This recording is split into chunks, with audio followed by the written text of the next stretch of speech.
We're going to call the meeting to order, and we have 5 items on the agenda. German trip, the survey, project conversation, some communication from administrators, and requests of other stuff. Matt, I'll turn it over to you to get started with the German group.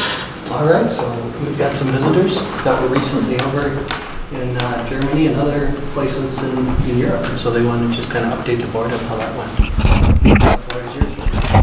I'm going to stay sitting here. What's that? You have to stay Yeah, here. you might. Okay, no, that's fine. Okay. We're just making sure. Do you want to stay on, or? No, it's good. So, this is our 2019 German trip, which actually was, like you said, more through Europe. So first we went to Germany. That was the place that we stayed at the most, probably. The first place we stopped in was Rothenburg, and we saw the history of the city wall and Doner Club, which is like their fast food restaurant. And then we went to Schwangau, and we saw the Neuschwanstein Castle, which is really cool. And then we went to Munich, and we saw BMW World and Prince Ludwig's son's palace. We also saw surfers in the rivers. There's some pictures later on. And then Dachau, and then we went to Heidelberg, which is the castle ruins. Yeah, and on the right you can see some dessert. Those are snowballs. That's well known in Rothenburg. And then bratwurst, you probably heard of that. It's really common in Germany. And then the bottom, we just kind of pointed at a meat and got it. It was good. It was pork.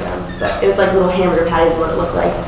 And then the bottom right is at a doner kebab. So we had, it was like sandwich with like meat and cabbage and stuff. It was actually like veal, so yeah, I know what that is. So, in the top left, that's Rothenburg, like the city streets.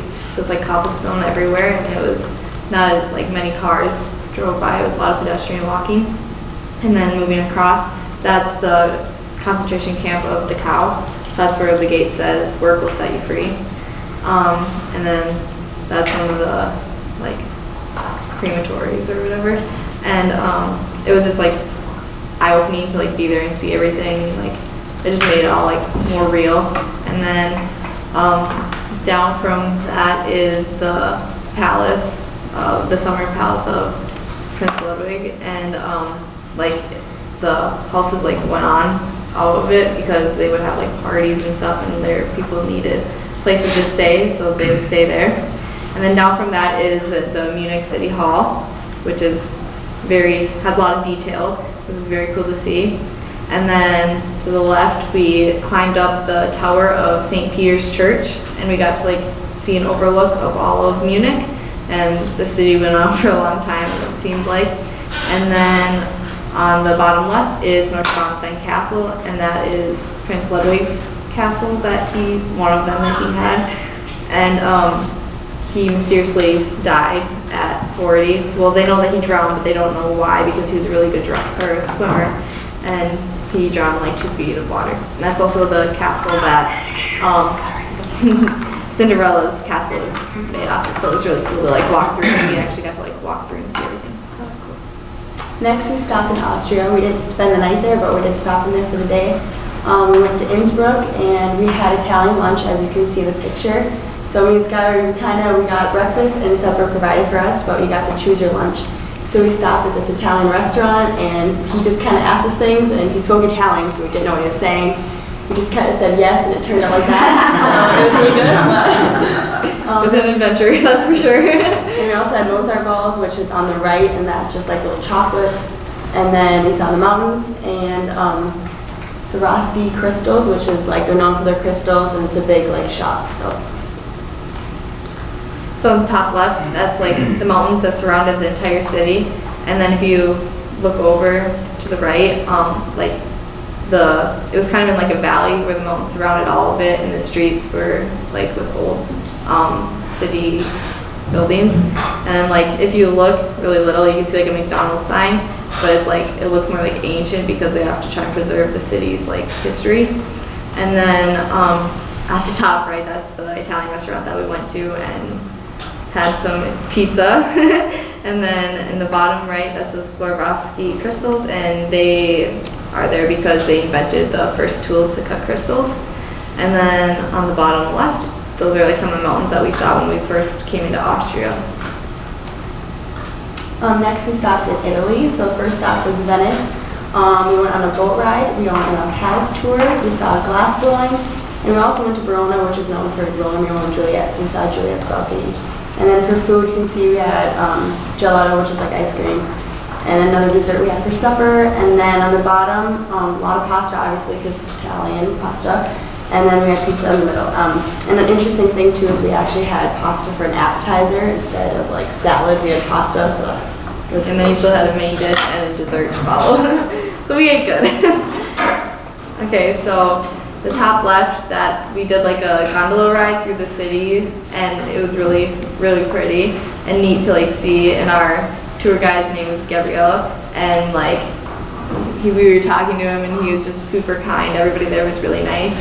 And then we like got to pick up some Italian, so we didn't only utilize our German, but we also had to utilize like Italian and French when we were in France.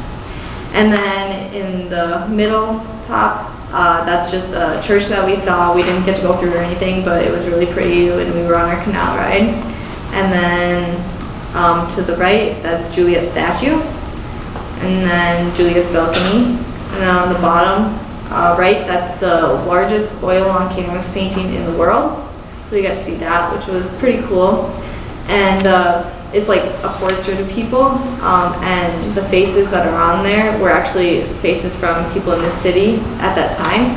So the artist went out and they like saw people and they painted them onto their canvas, so they're not just made up. And then the bottom picture is of one of the ceilings, and most of the ceilings were coated in 24 karat gold, so that was pretty cool to see. And then right above that is the Verona Arena. Coliseum. So that was pretty cool to see too. And when we were in Verona, they were actually having a like protest for like pro-life. So we also got to see some of that, which was different because we don't have many here in Paynesville. And then in the bottom left, that was at the glass blowing place, and Venice actually invented glass blowing. So it was really cool to see, and the guy can make each project in not even a minute. It was incredible. He's been doing it since he was like 16. Okay, next we went to Switzerland. I'd say it's probably our favorite spot because of the mountains, but we stayed in Lucerne and we stayed at a hotel, and actually when we went on the balcony you could see the lake and the mountains. Like, it was beautiful. We went at Mount Pilatus, which is basically riding up a ski lift to Mount Pilatus and then overlooking the Alps. And then we went to Taco Bell and we made a chocolate bar, as you can see on the bottom. And then we went over a bridge and we saw amazing hotel views. So some of the food we had, the breakfast was at the hotel. That was kind of the basic breakfast we had Throughout the whole trip. Yeah. And then that's one of the dinners we had there, and dessert. So the top left picture is our view from our balcony in our hotel, which looks like it's directly out of a movie. It's literally how it felt. And then the bottom left, and then the middle left top and middle left bottom are all on the top of Mount Pilatus. And then the bottom middle right is also on the top. That's like a view of the lake, and on the lake is where Lucerne and our hotel were.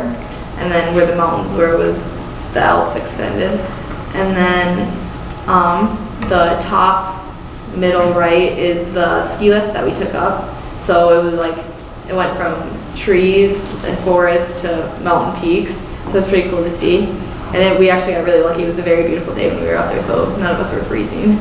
And then the middle right picture is a bridge that was built in the 1900s. 900s, sorry. It got ruined. It got ruined in the 1990s, and then by what they think is a cigarette butt, but they rebuilt it. And then in the top right is like a memorial for fallen soldiers, so you got to like make a wish and tribute it to them. And then in the bottom right, that was at the chocolate factory. And our last stop was Paris, France. So obviously we saw the Eiffel Tower there. We rode on the metro. That's how we got around everywhere. So it's basically their subway. We went on a night boat tour. We went to the Louvre Museum, which is where the Mona Lisa is, and the Venice di Milo. And then we saw the Notre Dame. And then that's some of the food we had there. We had a lot of crepes. So the 3 pictures are all crepes. One is a dessert one with Nutella and strawberries. The next one is eggs, ham, and cheese. And then there's another one with caramel inside. And then me and Skylar kind of got sick of German food and stuff, so we had a hamburger, and it was pretty good. It tasted a little different, but it hit the spot. Okay, and then in the top left, those two pictures are the Eiffel Tower, and we actually got to climb to the top of the Eiffel Tower. So we climbed to the second level, and then we took an elevator to the top. We weren't feeling quite that adventurous that day. And then the middle picture on top is a view of the city from the top of the Eiffel Tower. And then as we move over to the right, those two pictures are of the Notre Dame. So we got pretty lucky and we got to see it before disaster struck. And then as you can see, like the stained glass windows, they were very beautiful. And then below that is the projects from the Louvre Museum. So the Mona Lisa, it was very packed by the Mona Lisa, so we had to get to the front and figure out a way. And then the Venice de Milo, and then the last bottom pictures are from our night boat ride. And the middle picture is a military school from France. And last, we made a lot of friendships over there, so we actually toured with Canadians, so it was really fun to meet them. We also became closer with the people from Paynesville, obviously, so yeah, we stayed in the hotel room with the one on the bottom left a few times, so that was fun. And also in the bottom right, as you can see, there's a surfer down there, so in Munich, we were walking and there was a river down, and it basically made like a current where surfers would surf down there, so that was kind of cool to see. And yeah. So we didn't only learn more about European cultures, but we also got to learn about Canadian culture as well. Yeah. Did you speak Canadian? Yeah. Yep. There are a few A's. Okay, good. Sorries. Nothing Oh, do you have any questions? That's it. How many soccer games did you go to? None, but we drove. What was the matter with the chaperone? You need a different chaperone next time. We drove past the arena where the Olympics were. Yeah, we drove past the FC Bayern and the 1818 München where they have, it's the Allianz Stadium. Allianz Stadium. The one here Paul. in Minnesota. It's the parent one there, the real big one. And that one changes color depending on what team. So it's kind of neat. I'll go next time, I'll take this. We haven't done, it's hard to do it on a trip like that where we have the homestays. We've had people go to soccer games then, so that's how I ended up with the one. It's a little bit tougher on tours. They don't always have that stuff available. I was fortunate to follow you guys' trip stuff through social media through most of that trip. It was awesome. You guys had post as much as you were able to. But question: did you have a food you didn't like? What was one thing that you're like, oh? Well, I wish I had ordered that. I wish I would have ordered that. I mean, pork and potatoes got kind of sick to me because we had that a lot. But otherwise, I mean, I feel like there wasn't really. One specific thing. Oh, there was one pasta I did not like. That green pasta that was on the Italy one, I did not like that. That was a pesto. Yeah, Yeah. it was very strong. Yeah, the pork definitely got old, but that's it. Yeah. Did you collect recipes? No. Can't read it. No, we didn't. What was the thing that surprised you the most? Honestly, how much of diversity they had. Everybody spoke English for the most part. They were so bilingual that we utilized German and our other languages when we could, but for the most part, they wanted to test out their English with us as well. What I found interesting is they rode bikes a lot instead of driving. Everyone was walking and riding bikes, so definitely more eco-friendly than here. But then at the same time, they had a lot more of smoking and stuff. Yeah. So it was kind of contradictory. We did a lot of walking. Yeah. We put 16,000 steps on Yeah. to go up to the castle that day. So, That's fun. and that was uphill. Yeah. They didn't like that too much. I thought it was fun. Yeah. It was much colder than I had anticipated, though. I should have brought one close. Did you get an aha moment at any time? Oh. That just really took your breath away? Yeah, Definitely when we were standing on the top of Mount Pilatus, I just remember we were taking a picture and everything just felt so calm and at peace. It was incredible. Yeah, I've always wanted to see the mountains and to see it that and that Yeah. view and that extent. It was In the pictures, you're oh, that's cool, but when you actually see it, it just takes your breath away. There's no words to describe it. Anything else? The Mona Lisa's a lot smaller than you imagined. Yeah, I was expecting like this tiny. really cool Yeah. thing when the guy was in front and I was like, oh, That's Yeah. okay. It's about. Yeah. Just the idea of it, I guess. Yeah. It was so cool. Thank you very much. Yes, thank you. Sounds like it was a good trip. Yes, it was, definitely. Do you tell me to like, okay. I don't know if I would do this like just like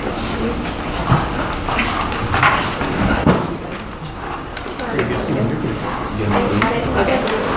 Yes, thank you. Yeah. Walk my kid down.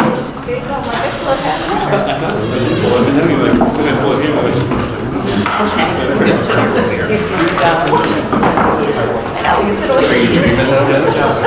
Thank you.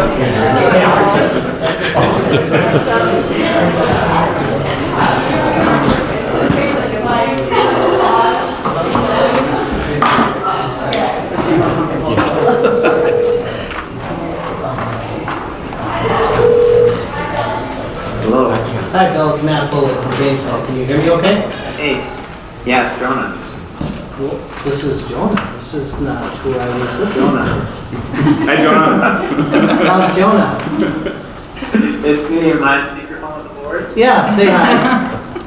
Hello, hi guys. Okay, Jonah, it's been grand, but I'm gonna actually try the number I wanna call. Cut them off. Bye, Jonah. All right, fine. Okay, we're gonna try this again.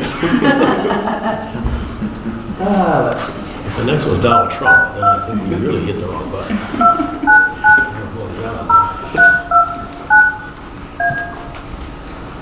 Okay, let's see. Bill Foster.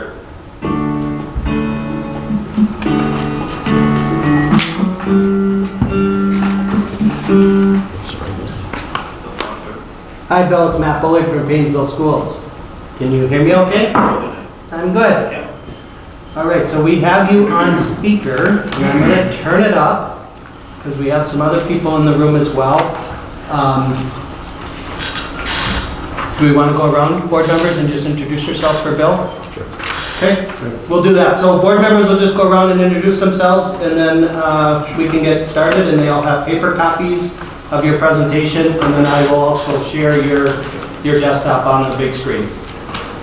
Okay. Also, Rick Kane, board member. Maggie Litch. Thomas Pearson. Ashley Anderson, Bruce Vanderpool. Cheryl Delkamp, Jake Hogg. Student rep Ashley Top. There'll be a test at the end, Bill.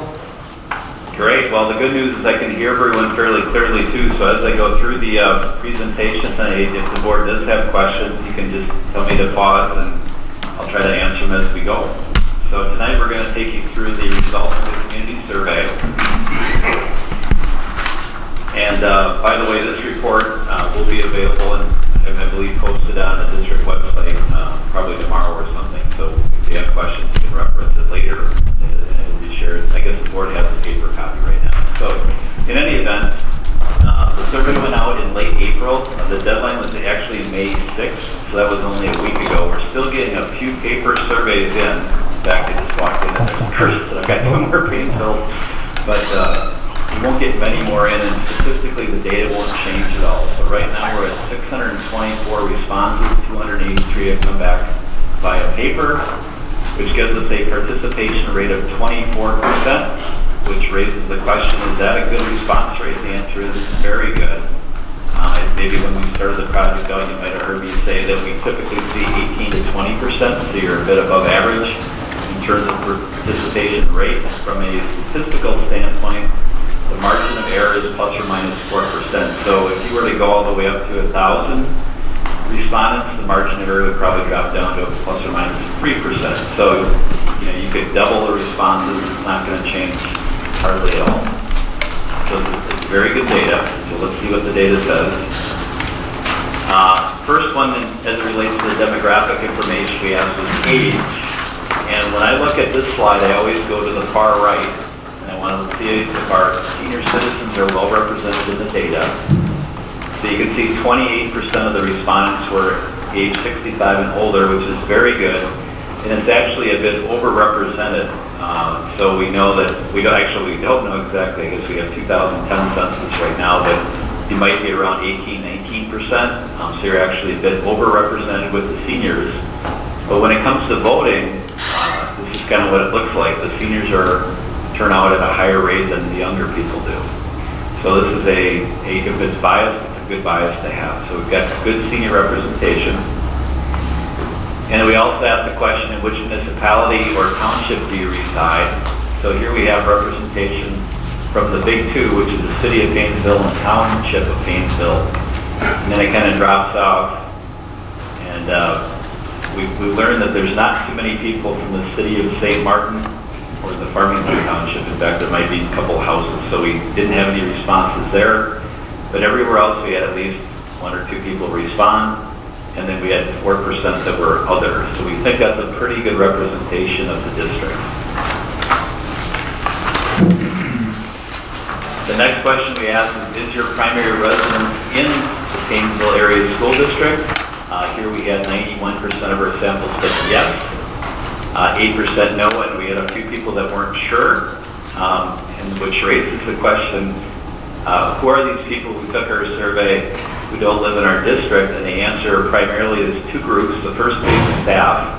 We did ask all staff to participate, even if they don't live in the district, because we wanted to get their feedback. But when it comes to the analysis of the funding support, we will remove the 8% from any funding support question because they don't get to vote. The other no group could be parents who chose to open enroll their children into the district. So again, we wanted their feedback, but not as it relates to the funding support. So if they were open and enrolled into the district, how would they have gotten a number to take the survey? They might have received an email invitation to take it. Because they had somebody in the school district? Invitation went out to all the email addresses we have in our student information system. Yeah.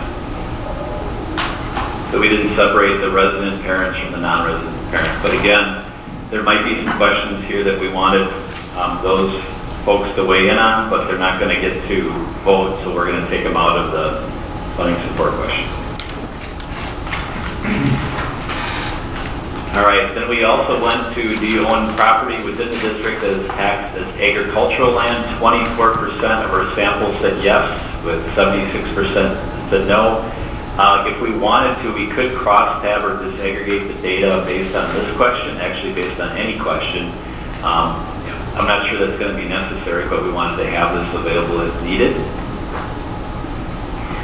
18% or 109 folks actually work for the district. And 45% of our sample were parents of the district, with 55% that said no. Now, I'll pause here and just mention, so our sample in total is not a perfect sample, so it's overrepresented with staff and parents, and it's underrepresented with what we call the non-parent, non-staff group. And to remove that bias from the data, I will explain what we'll do in a second, but we're going to create 3 separate groups and look at each group separately, and I'll explain why that's important. But that's really why those questions were there.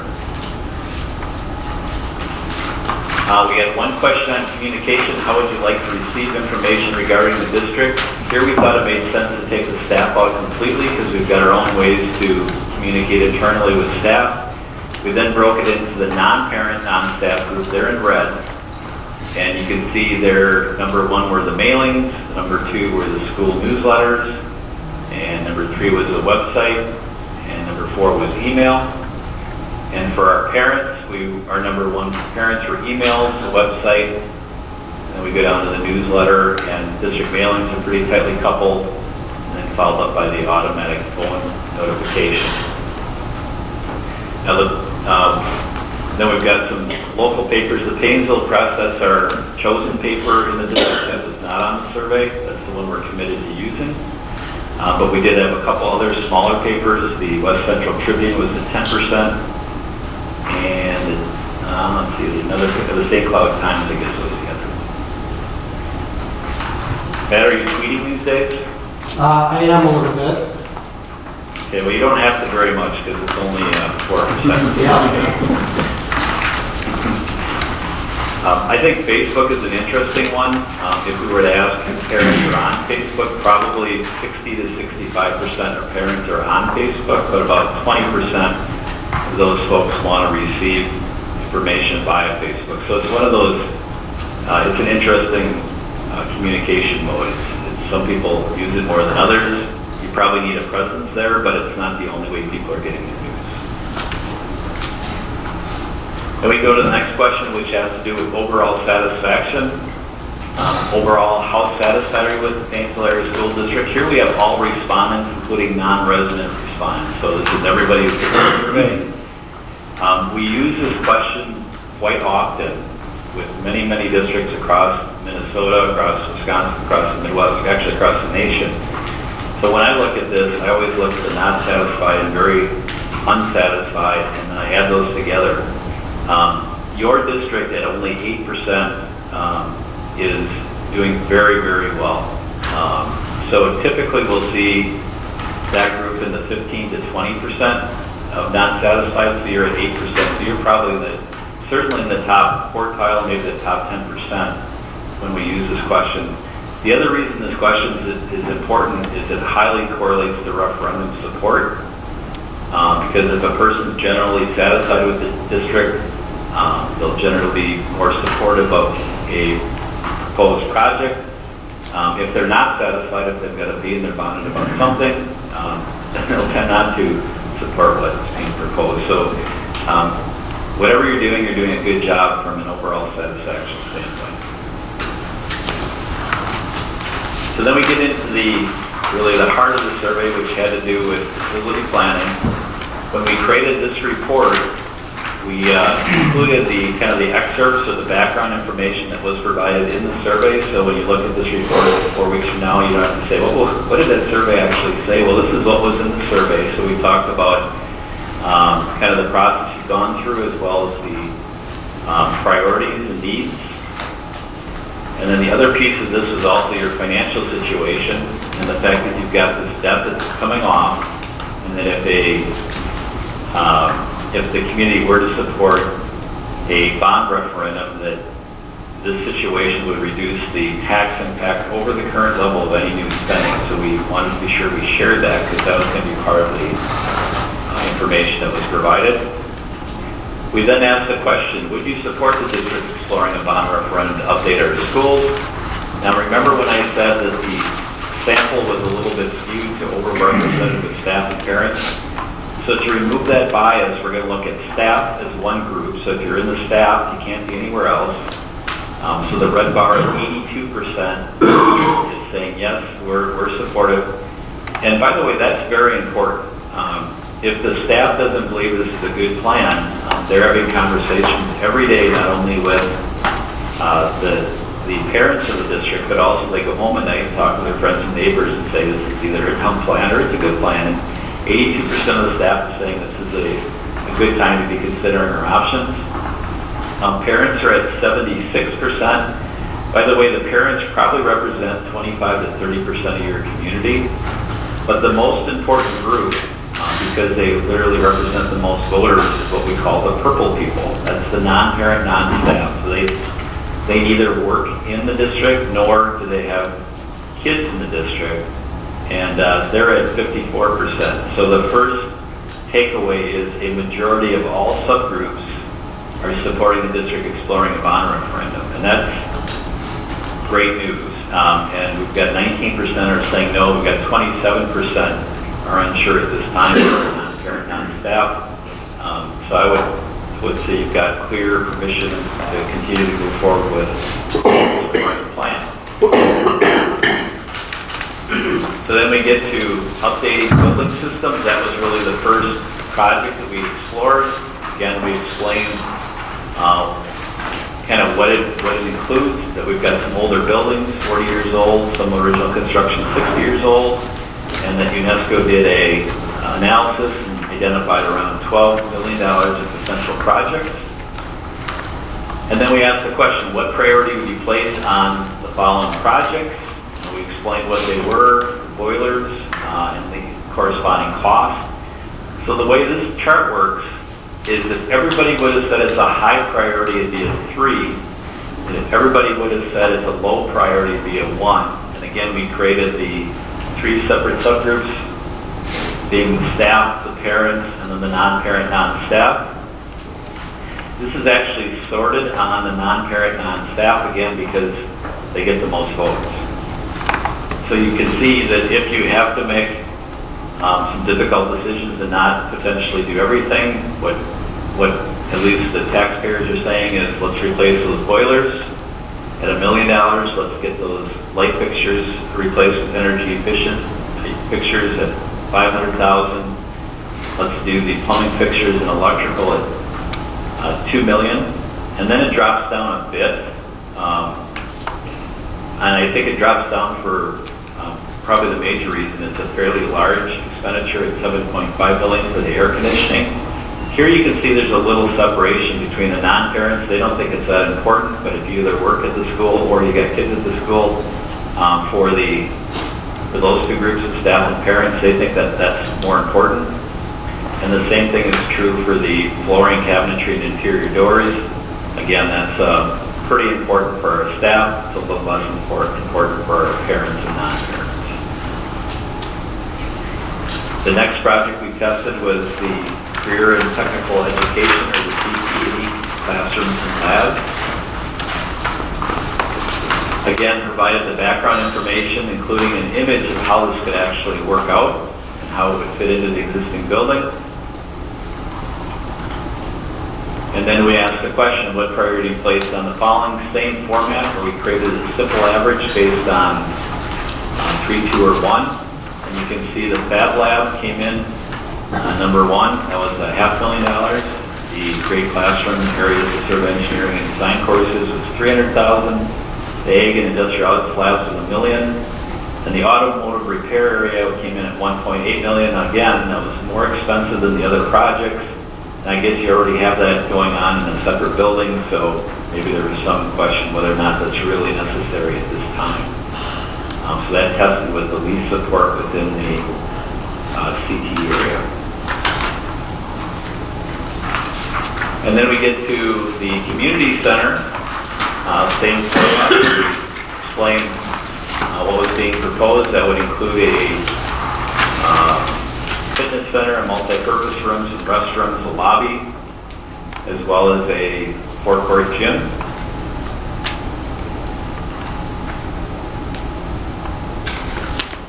And those projects were tested. Again, you can see that this is sorted based on non-parent, non-staff.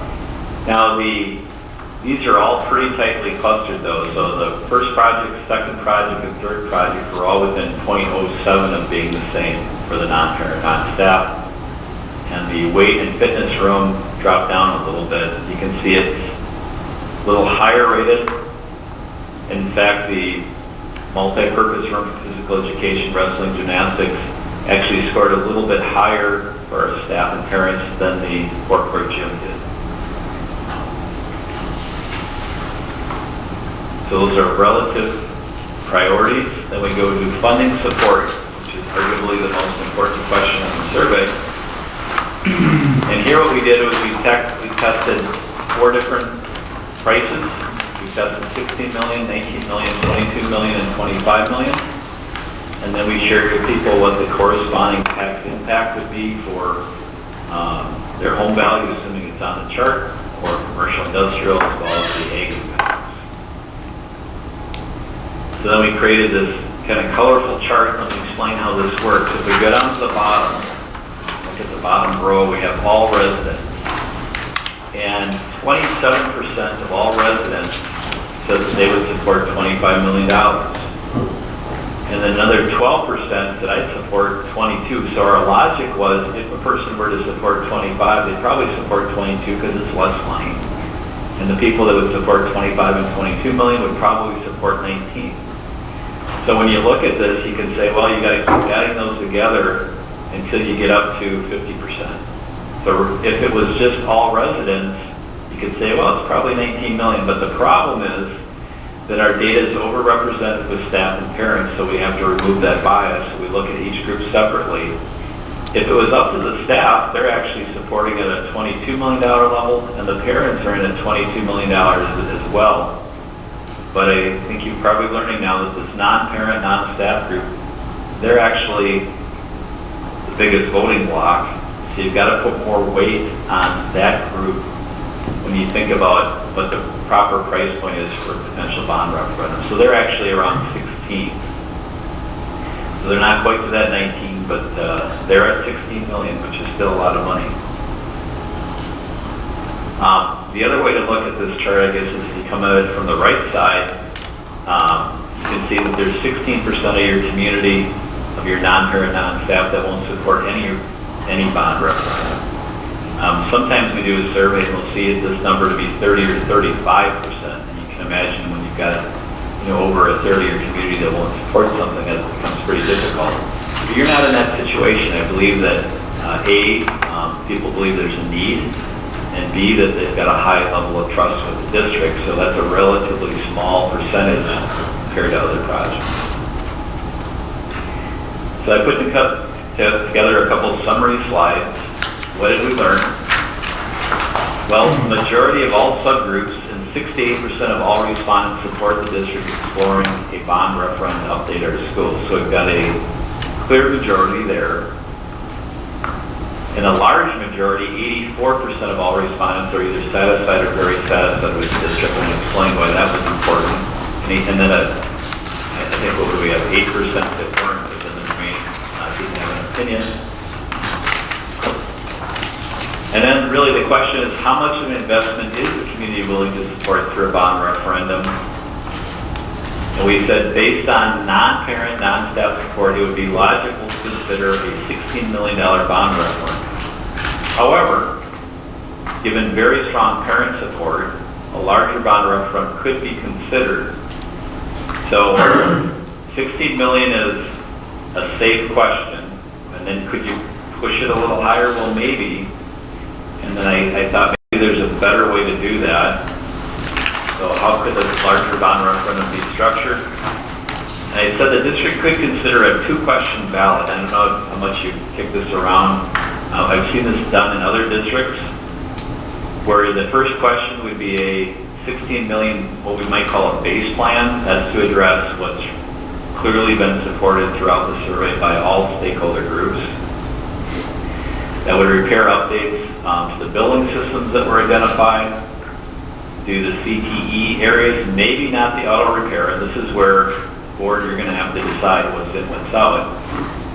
And a reduced scope community center. So one way to maybe do a reduced scope community center might be start out with a smaller gym. Maybe 2 courts instead of 4 courts, or maybe not having some of the amenities, other amenities, but designed in such a way where there'd be dotted lines and constructed in such a way where those could be added at a later date. Oops, that was weird. My little, let me go back and see if it closed it. Jumped over my question. So the second one, let me pull over my other screen. I can see it on my other screen, but I can't see it on yours.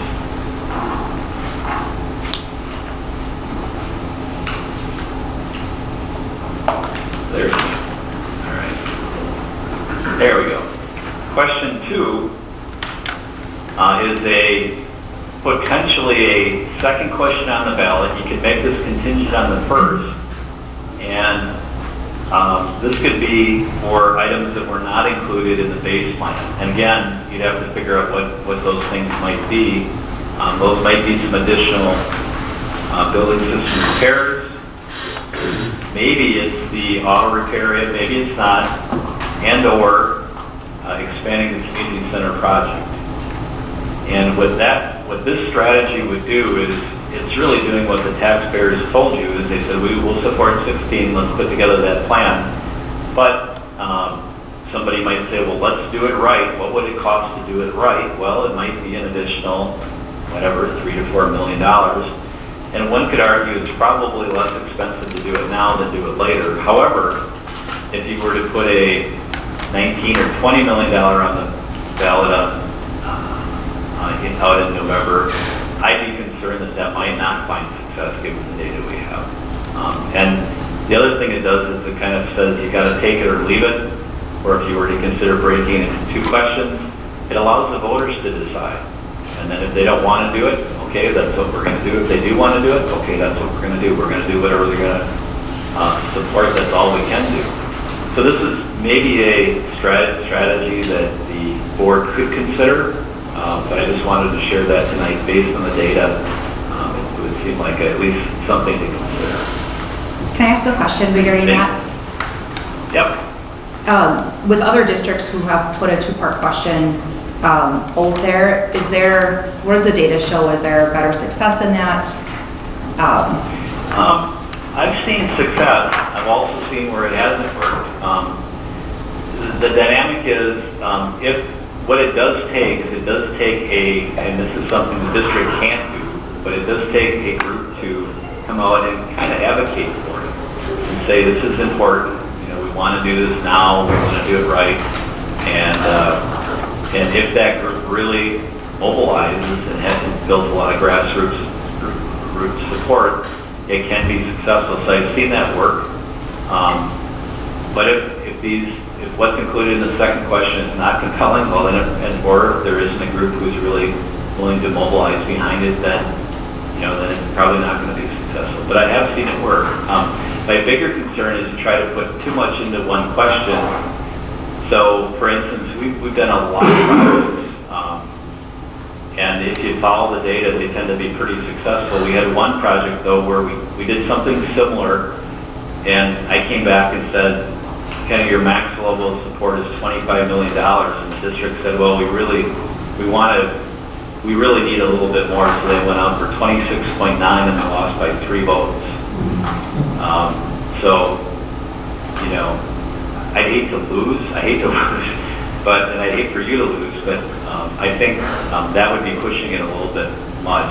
And because of the nature of your project, if you start looking at that community center and adding courts back to the plan, that does increase the cost pretty quickly. So that's another reason you can't do incremental. It's harder to think incrementally build that out. It kind of comes in chunks, in millions of dollar chunks. Other questions? I have just a little bit of a general question. So we're like every school that also has operating levies that we have to do, and we have talked about that here. And so when you look at where the survey comes in, it would make sense to pass at 51% that it could do that. But if it passed at 60 or 70% or 65%, does that say that we have a better opportunity of making sure we have an operating levy that would work? Yeah, that's a good question. And are you on a 10-year levy right now? Yeah, we are. And when does that expire? 2023. Okay, so that's out, 4 years from now? Yeah. It's a ways. I guess the other thing I would say is what I've seen happen is when a project like yours is done right and it looks great and it builds pride and people say, geez, that was really pretty nice, and that tax impact maybe faded a little bit in my memory, or maybe it didn't, and I say, that was money well invested.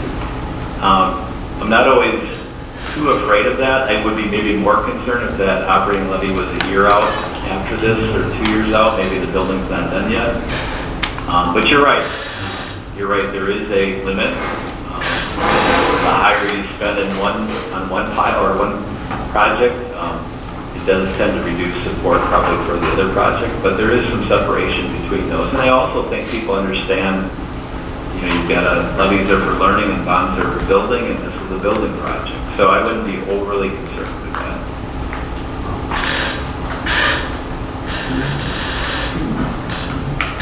Any other questions?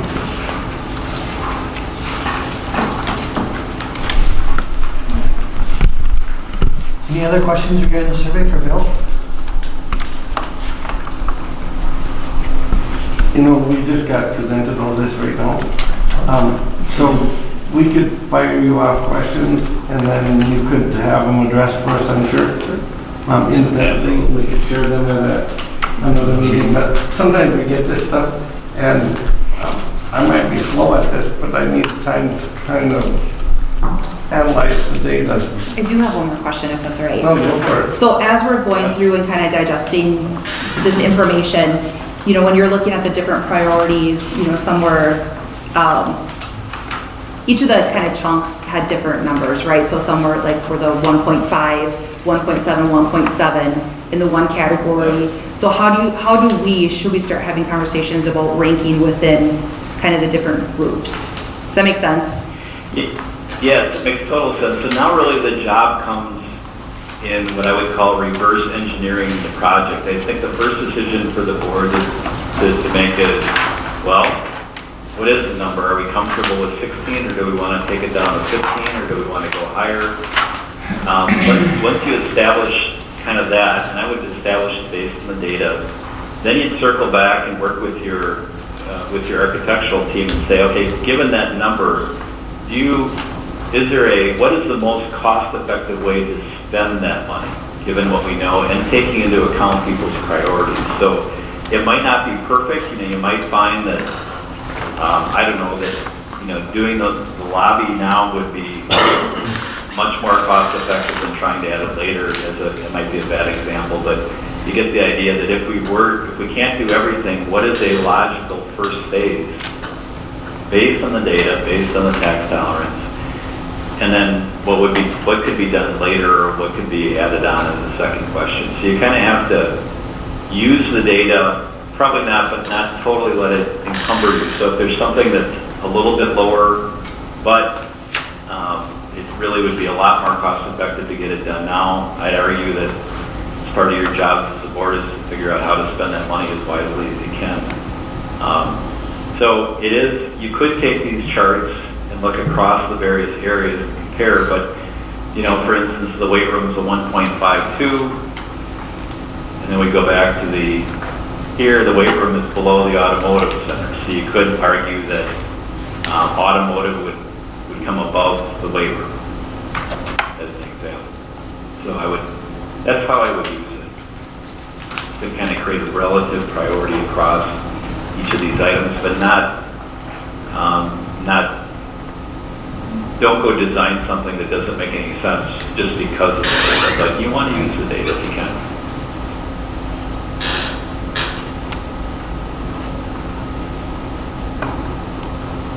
Do you have any other advice for us as we move through this process?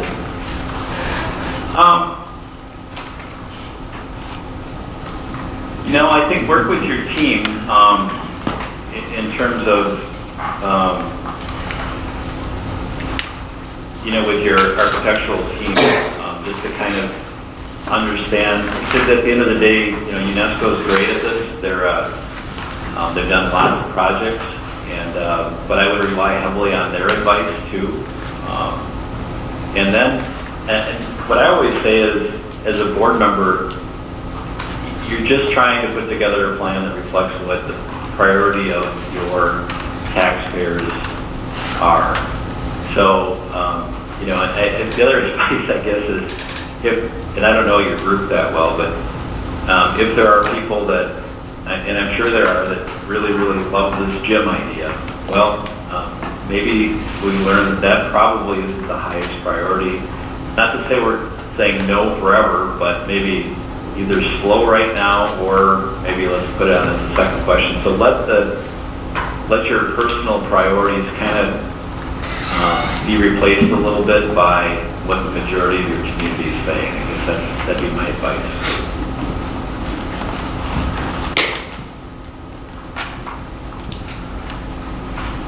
Any other questions?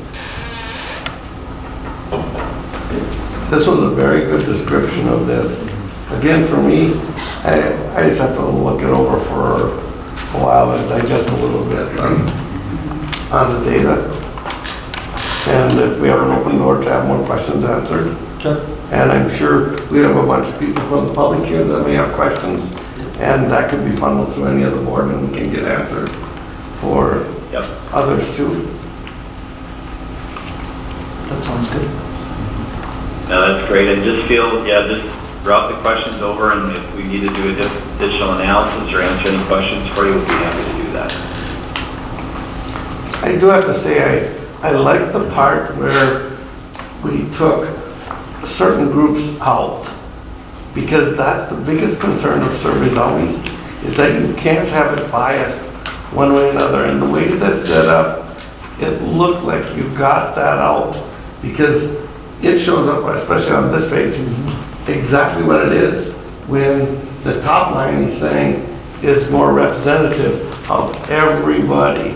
And in a community like this, where most of our population, I believe half of our population is 56 to 59 and older. I think it's probably fairly close to the statistics. We have to be careful that we're hitting it for all. And You do. I like that.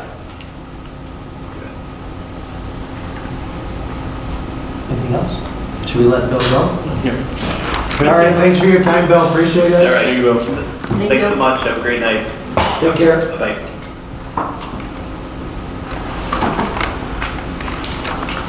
I wasn't sure how well this was gonna work, but could you guys hear fairly well, everybody?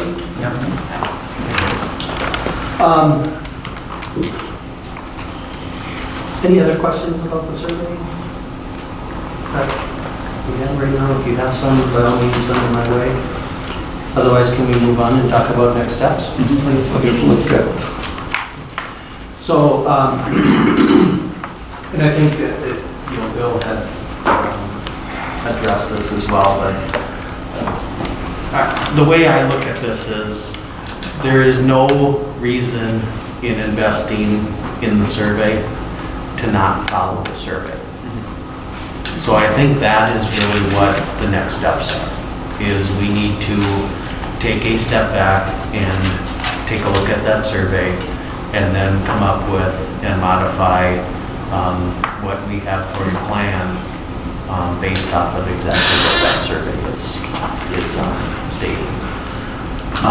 When Bill talks about doing multiple questions, I think that's something that certainly can be a piece of the conversation and can be something that we should consider. But I think at this point, it would be absolutely foolish for us to continue and not have a plan that is in alignment with that survey. I'm seeing head nods, and so I think that means I can take that with that the board is in alignment with that. Yeah. I can't ever remember a survey that we had of the public. It's always been bits and pieces all over, and we've always been concerned that we were just getting part of the feeling of the community. Here, I think it's fairly representative. And to that end, I think it's careful that we are very selective in what we do choose to fund, like he had suggested that number. I think it might not be a great idea to go over what that initial suggestion was. I think, it's great to have nice facilities and things, but be careful where we are fiscally. This is a difficult financial time for many people, and it's great to get nice facilities and things, but let's just be careful about this, I think. The other thing about the survey, that it seems like we dumped everything into the survey and into a vote. Yeah. I think we've also talked about the fact that there may be other ways that we can do some of these things. Exactly. And so I think we need to be aware of that at the same time, that we're not saying we have to go out and get this money for all these purposes.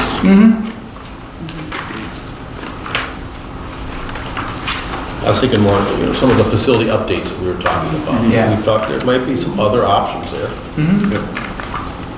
Well, personally, it moved a little different from where we started with our group. We started with our group with the tech ed, the vocational, and the gymnastics, if we narrow it down. And it kind of progressed through. Towards the end of this, up comes some of the maintenance things that have been discussed over the years. To go to the public, and according to this, we might have been going the wrong direction for a fair amount of that first part of the thing. That's what's so important about this kind of data. I think also looking at, there is 27% of that purple group that is uncertain, so that means, they aren't sure. And so there's time for us to educate and really go back to what the needs have been identified as. Like, I feel like most of the things that are in this survey are things that the community has already said, these are important priority. They're in this survey because of the initial conversation where things were voted on and what's come through. So now it's kind of refining and bubbling up what are those questions that 27% of the unsure, what information do they need, or are they maybe lacking? Where did you pull that number from? That's on one of the first, there's a page number. So on if they would support, would you support exploring a bond referendum? And then the unsure at this time, 27% were the non-parent group. That was 27% of the unsure category. Non-parent unsure. Because I didn't see, when I looked at the overall rating, I didn't see not sure to be that percentage. Which overall? She's talking about just the purple people. Yeah, just the purple people, right. Okay. The largest, Has separated out. the largest Okay, I got voting group. you. Yeah. So I think there's a lot of opportunity there. And I appreciate that people, if they're uncertain that they said they were uncertain versus putting themselves in a category where they didn't know. So it's a good opportunity. And just as a minor note, the air quality and air conditioning was put in the same category, and it seems like a lot of people have issues with the air conditioning. I was gonna bring that up. When I saw the two together, it was a question in my mind. Even, myself as well. That's Because I know on those surveys, I read through all those comments and, a better way to make plans moving Yeah. forward, separating out some of the stuff that needs to be separated out. I was just going to piggyback up what Maggie said, the unsure category, the 27% is an interesting number. Matt and I sat with the Paynesville Lutheran Church, members of Paynesville Lutheran Church, and he kind of provided a presentation for them, and that, as we've talked about in the future, is going to help that 27%, find their sure, whether one way or the other. Do they, how do they really feel and understand that? And we welcome any and all groups that want us to come and meet with them and kind of have that conversation. Would kind of help bring some definition to the unsure category.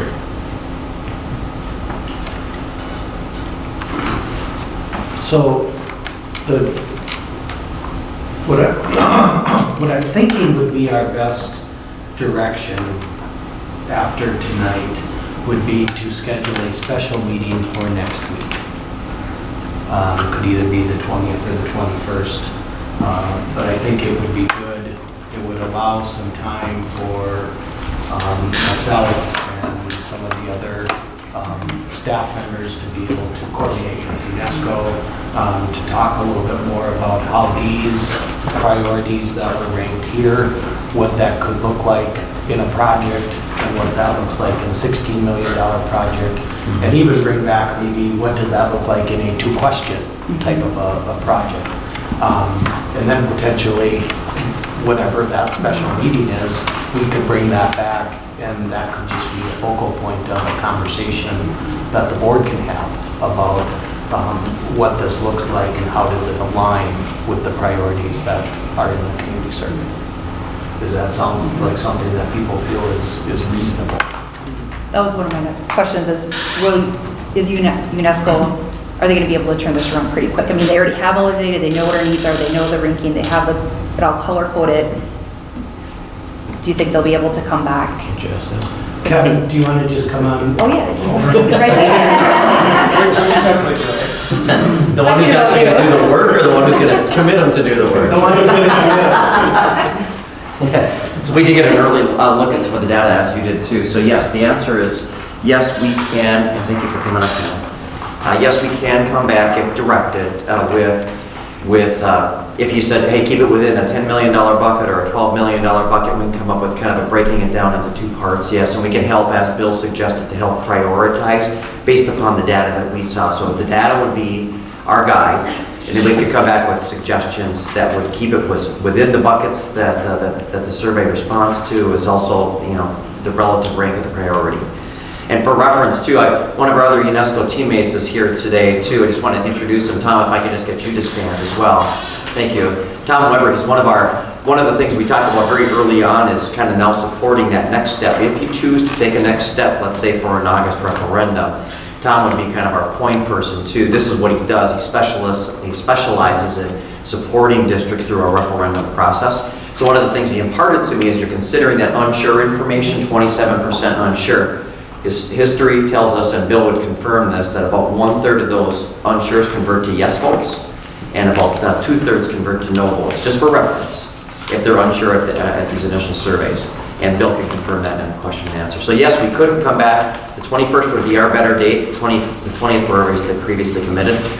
If, or any other date later in the week would work as well. But the 21st, we could come back with those types of options. So when we started the project, there was one of the driving dates always seemed to be a little bit when we could get into the new gym. That's my impression, whether that's right or not. How important is it for an August referendum compared to November? We have two choices. And now we're in a situation where there's some analysis to do here. We talked about the elementary school. How much money do we put in that elementary school if we don't know in the long distance if that's going to be part of the system forever? You know what I'm saying? I want to move quickly, but I don't want to rush into something that we're deciding something in August that maybe we should have held to November. Because if we get into boilers and all that, that's all going to happen a year from this summer anyway, right? And many of the referendums are at normal voting time anyway. I'm just food for thought. I just don't want to feel like we're up against a rock here. The only thing I ever heard much was, wow, we need to get into that gym right away. Well, if that's not the case. If getting into whatever new space, August or November is going to accomplish the same thing. So I don't see either one of those dates being. We as a board don't have to be totally pressed if we believe we need to have a little more time of analysis.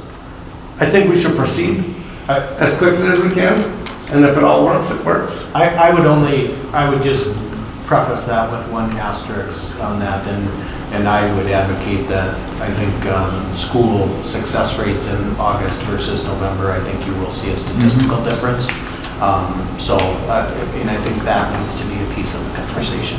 I would ask that question of Ellers to confirm that they've got historical data, and ask that question of school perceptions as well, and they'll confirm what Superintendent Buller has said, that school success factors are greater in a non-November election. So is the voter turnout as good or better? See, November, the issue I have with November is when you take an elderly population, in November, we could have ice, we could have snow, we could have cold weather. Some people. We could have no farmers in there because it's been raining all of October, and they're not gonna waste their time coming in. They gotta make money, so they're in the fields. Where when they get into August, that makes some sense to me there. The worst we could have is, it could be a little hot, most people will put up with that. The worst we could have is a thunderstorm, and it ain't gonna go on all day long. Which leads me to kind of like the August one.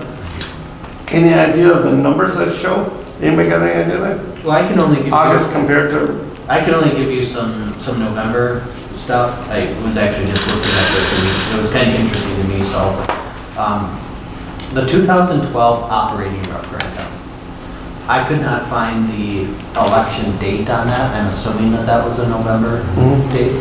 So there were 3,212 total votes cast in that November of 2012 operating question. The November of 2014 bond question, so that was the two questions. Question 1 passed, question 2 did not pass. And there were 2,314 votes in that. 800 variations. So there was, and those are both November elections, but there was almost $1,000 vote difference. Historically, the state has historically, for instance, going back to 2018 voter participation, I was looking that up, and Stearns County had 58.2% in 2018, Canby, Ohio 61%, Meeker just about 61%, the state average was 64.25. And that trend holds across 2018, 2016, 2014, 2012. So I think, granted, these are not odd year elections, These are, when there are state elections, they're even year elections. But typically, I think you can plan on having, in a typical election around here, it was about 60 to 64% voter turnout is what you're looking at.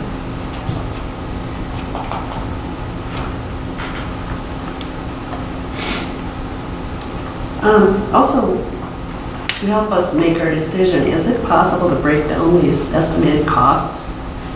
Like throwing air quality and air conditioning in as one lump? Could we separate those two? And the same with the softball complex was thrown in with wrestling, gymnastics, and other indoor activities. Could we separate out those costs so that we have a better breakdown? Yes, yep. For different things, just those are just two examples. Yep, that makes sense. Thank you. Yeah, I think things got thrown in here that I wasn't even, we weren't even talking about as far as the bond Right. issue. We were talking about them from other sources, like softball. I think it needed to be there.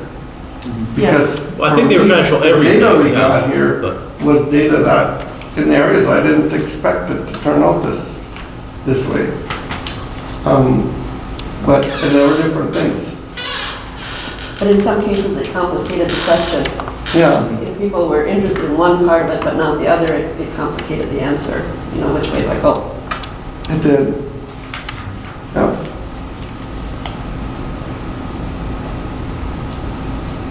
So if we were to meet next week and you were to come back with your analysis, the administration team comes with a recommendation, then we would still want to have a vote on the 28th, correct? On if we are moving forward, right? We don't have to have the details figured out. We don't have to have, is that fair and correct? Another word assessment of like. Vote on the 28th to have a ballot question.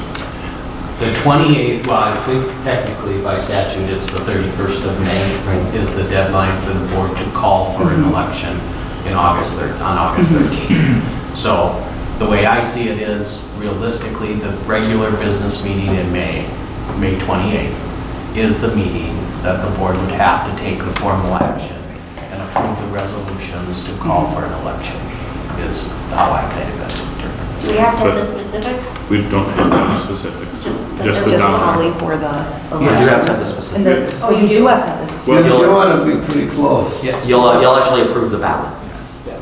Question. Okay.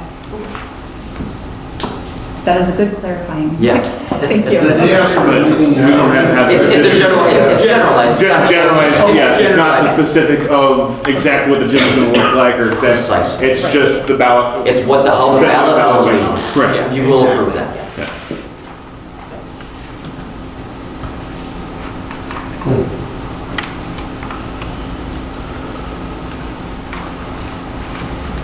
Are we in part 2 or part 3 of our agenda, kind of mixing? We're in, it? right now we're in part C. Yeah. Yeah, okay. Sorry. That's okay. No, it's okay, good. I'm fine with it. I enjoy these times because it's a chance for us as boards to kind of talk. Yeah. And that's a new thing for us. With all the rules, unless it's at a meeting like this, we can't really talk about stuff. And the only way we can come up with a decent decision is everybody has input. I think too, just as long as we're talking, when we begin to look at the overall picture, we need to be looking at the overall picture. I mean, we talk about some things like, well, we can cut back by doing this, that, or the other thing. But how's that going to affect everything else that we want to do? And I'm just going to use one example. So if we were to go and say, okay, we only need 2 courts instead of 4, do we still want to bring gymnastics back to the campus? Because if we do that, we're really not getting we're barely getting 1, so. Then you ask the question, is that still a part of the plan, or are we backing off from that? So, I mean, one little thing could affect other things, so we need to be aware of that. The gymnastics bothers me. I just don't believe that shouldn't be here. Yeah. I don't have a basis for it. I don't know if it monetarily makes sense, but we know the space is too small. They have trouble now with the judges. I don't know what to do, or I don't know that we're in a position to go say, okay, we're just going to shut that down, right? But that throws in your point is exactly right. I don't know, what does that really mean to us? And I was thinking about that a lot today. So as a school board member, I'm like, who are we here to serve? And obviously we're here to represent and serve our community, but also at the end of the day, we're here to serve our students. And I don't know that the community knows the challenges that puts on a gymnastics team. I mean, I'm not a parent of a gymnast, but those parents, our female athletes aren't even on this campus. They're in a whole nother place. Parking is terrible. Those parents are spending hours setting up equipment, taking it down, and I think there's just a lot of problems that go with that. I mean, I think there's a lot of gender problems I will that say that they're off campus, my and parent chose not to be, my kids wanted to be in gymnastics, but I chose not to because of that because situation. right. And I just think, so, you know, I'm trying to find that balance within myself of, you do need, like, I appreciate the advice of setting aside your personal, like what those things are, but then balancing, we're also here to fight for our students, and there are some big inequities, and to me, that they're off campus is problematic. Well, and there's traveling issues. And Right. someday, where does it go when we have 3 students in somebody's car on the way out there? Right. Really? I mean, if it was anybody else and they were off-site, they'd be in a school bus. Or in something that we own. It just makes me a little nervous. And you know, I don't, I'm not putting numbers to it or anything, it's just uncomfortable for me. Right, and I think you brought up a good point. Then how does that impact the next step and phase? And I'm hoping that the experts will help guide us through that yes, the data needs to drive the process, yes, the dollar amount, but then there's also experts at the table, our administration team, our faculty and staff who are insiders, and their voice and the student's voice does matter too, because they're seeing the day-to-day, they're seeing the impact that our school is having on our students, and so how do you balance that voice, even though they're a smaller percentage of the population in the voting? So like, how do we advocate for that as well, and not make sure that, well, you know, the data said this specific thing, and then you're making a decision based off of that. And look at the auditorium, people are like, oh, you know, we shouldn't have built that, but now it's already too small. Well, why didn't you build it bigger? Right? So like, you can't foresee those things, but we have to think big, and we have to think about those questions and some of the things that maybe people who don't have students or aren't involved would maybe see those questions in a day-to-day. You can't force them to see that, though, and Right. see it your way. Right. I mean, there's all sorts of things that Yep. would be better or best choices, and that's the whole point of the survey, is finding out what people are willing to, and I think pushing that. the survey gives us a good representation of what people are thinking and where they're standing right now. But it also opens the door for the conversations. You know, you don't want this, but why don't you want it? Or you're not too sure about this, why don't you?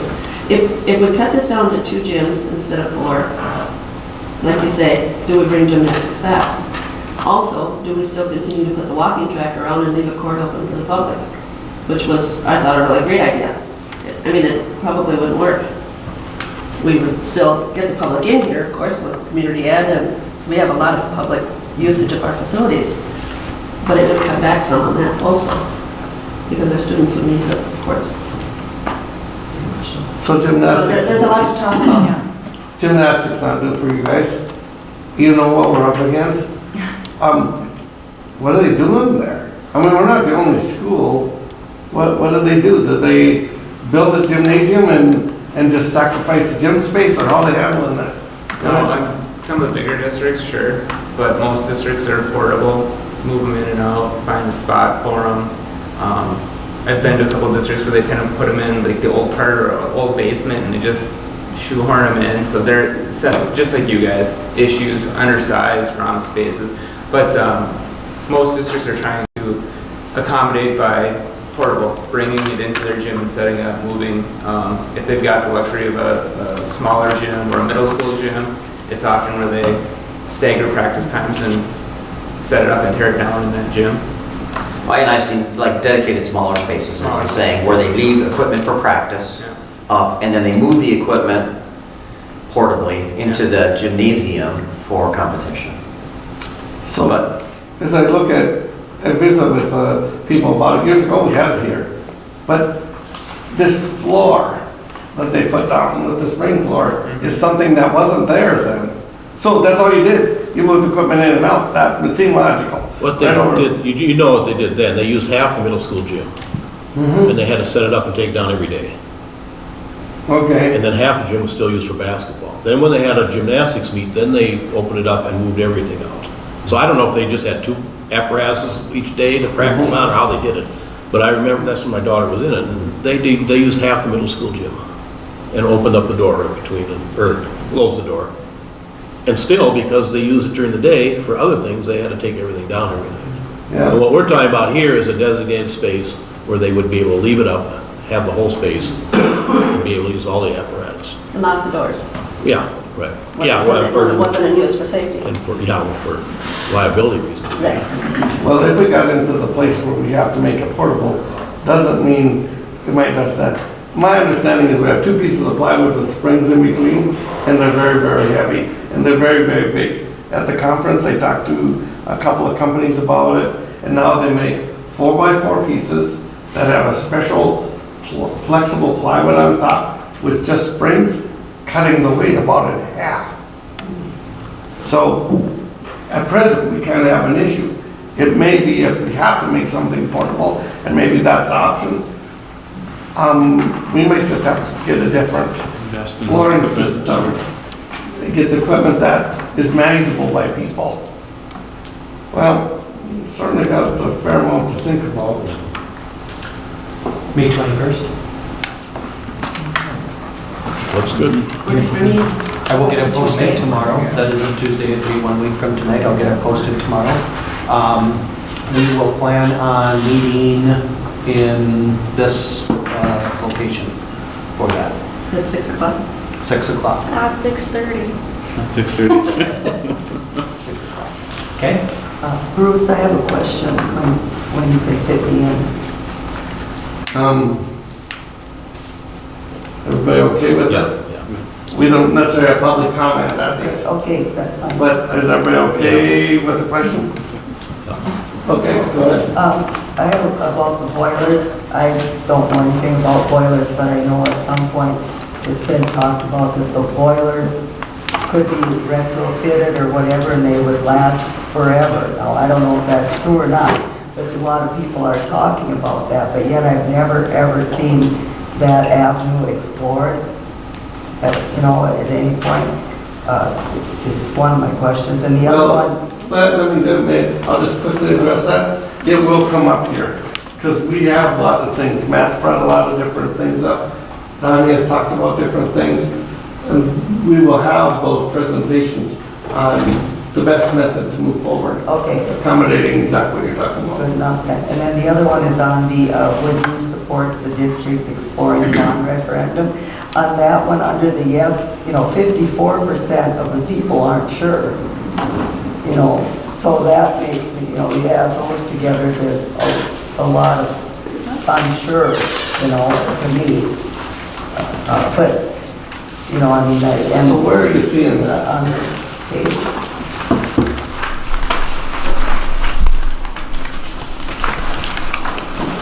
54% are Well, saying they're under yes. yes, but they're unsure at this time. No, those are not here. Unless I'm not These reading it are right. no, Nope, these yes. are the unsure. This is all yes votes here. But then why is it purple? That's Or that's just saying That's just yes, the- they're not saying they're unsure. Okay, Yeah, not here. I was looking at it wrong, but, Yeah. okay, then I was reading it wrong. Thank you. Okay, you bet. Okay. Could we have one more? Everybody okay with that? Go for it. Well, I'm a little confused, because when he was going through the 2-vote system, if you have $16 million, and then Part B would be $20 million, and right on this page it says the whole thing is $30 million. What happened to $10 million bucks? It was the whole survey was $30 million.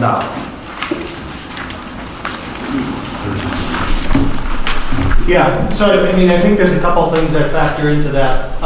Number one is when you go and individually are putting those dollar amounts in those individual line items, there is some redundancy in some of those things because you can't just line item and say, it's not a menu option where you can just check this one, this one, this one, so there's a little bit of redundancy in it.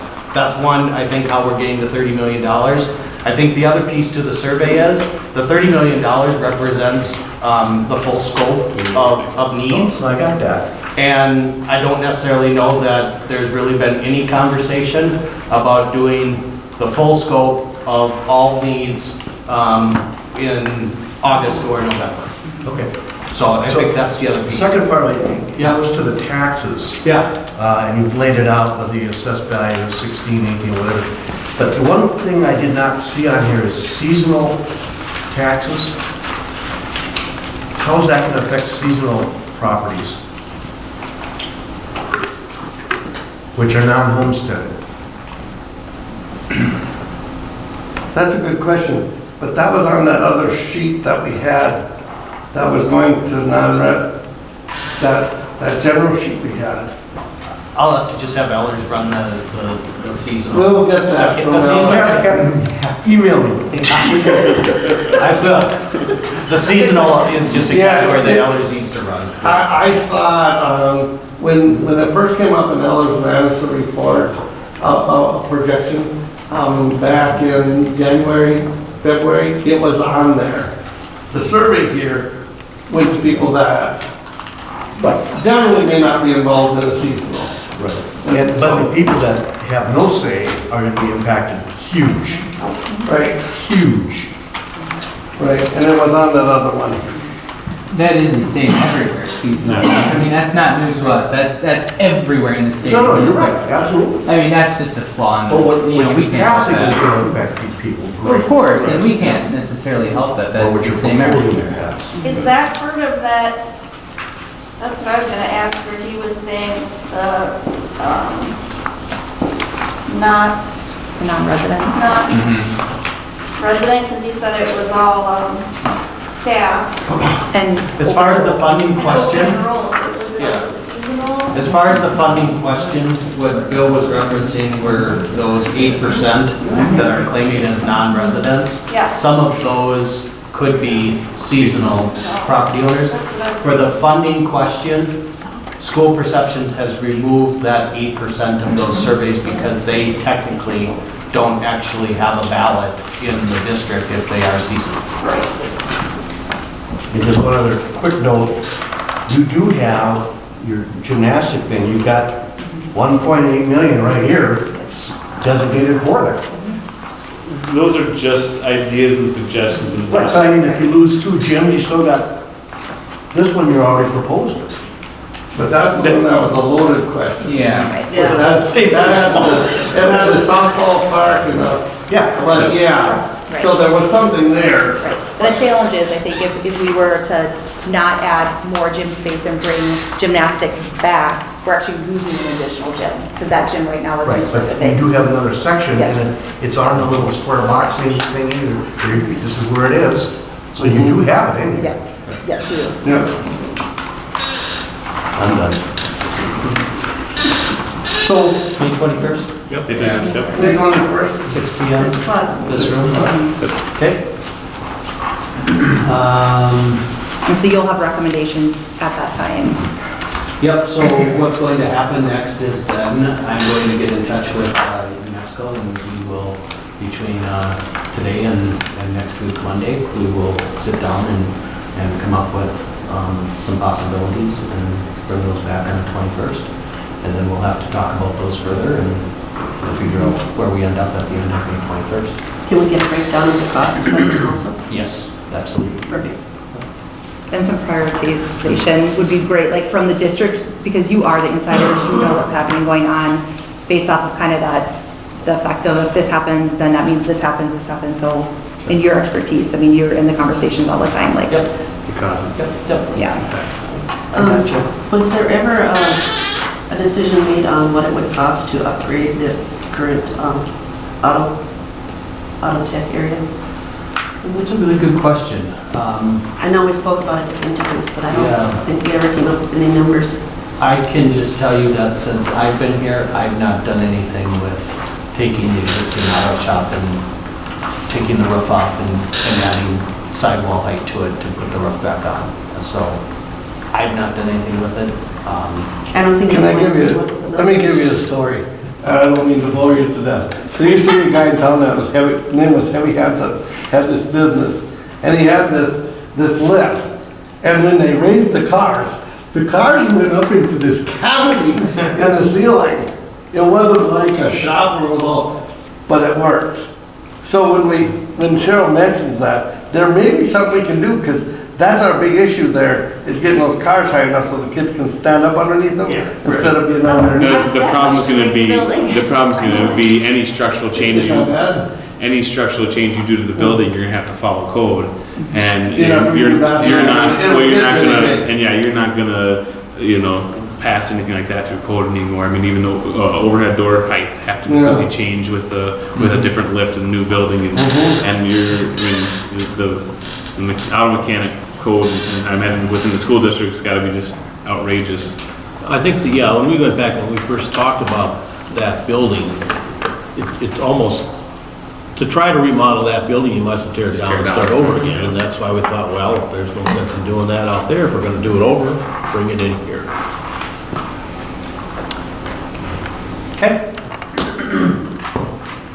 We'll visit the same issue next week. So if we don't like the options on the 21st, we have another special meeting to discuss again before the 28th. We need 3 days to post a meeting. So ready? We can have We can do that. as many meetings as you need. So I don't know if you want to do the 20th, give us more days. 20th doesn't work with you, necessarily. Okay, then never Let's go mind. on the 21st. 21st. Okay? All for it. All right. Can we move on? All right, let's move on to the communication pieces then. Mr. Orline.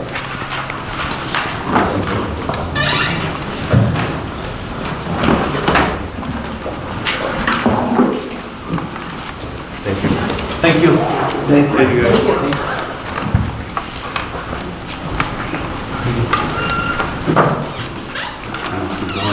I know. I'm going to. Well, okay, so the end of the year is just coming really fast. There's a few weeks left. We had planned a few things for into June, but now we're back to May 31st, so we had to adjust a few things. With many activities with each grade level having their track and field days and field trips, and we just have a lot of action going on in the building. It's been really fun to have a lot of parents in there and kids that are really proud of what they're doing at our school. Last week we had a PBIS celebration, and so the whole school had a picnic out in the front, and each grade level at their normal times, and we had some parents come in, and it was a nice day, and just had a great time. The kids brought beach towels, and the cooks made bag lunches, but kids could go through the line and pick what they wanted in the bag lunch, and so they thought that was kind of cool to create their own picnic.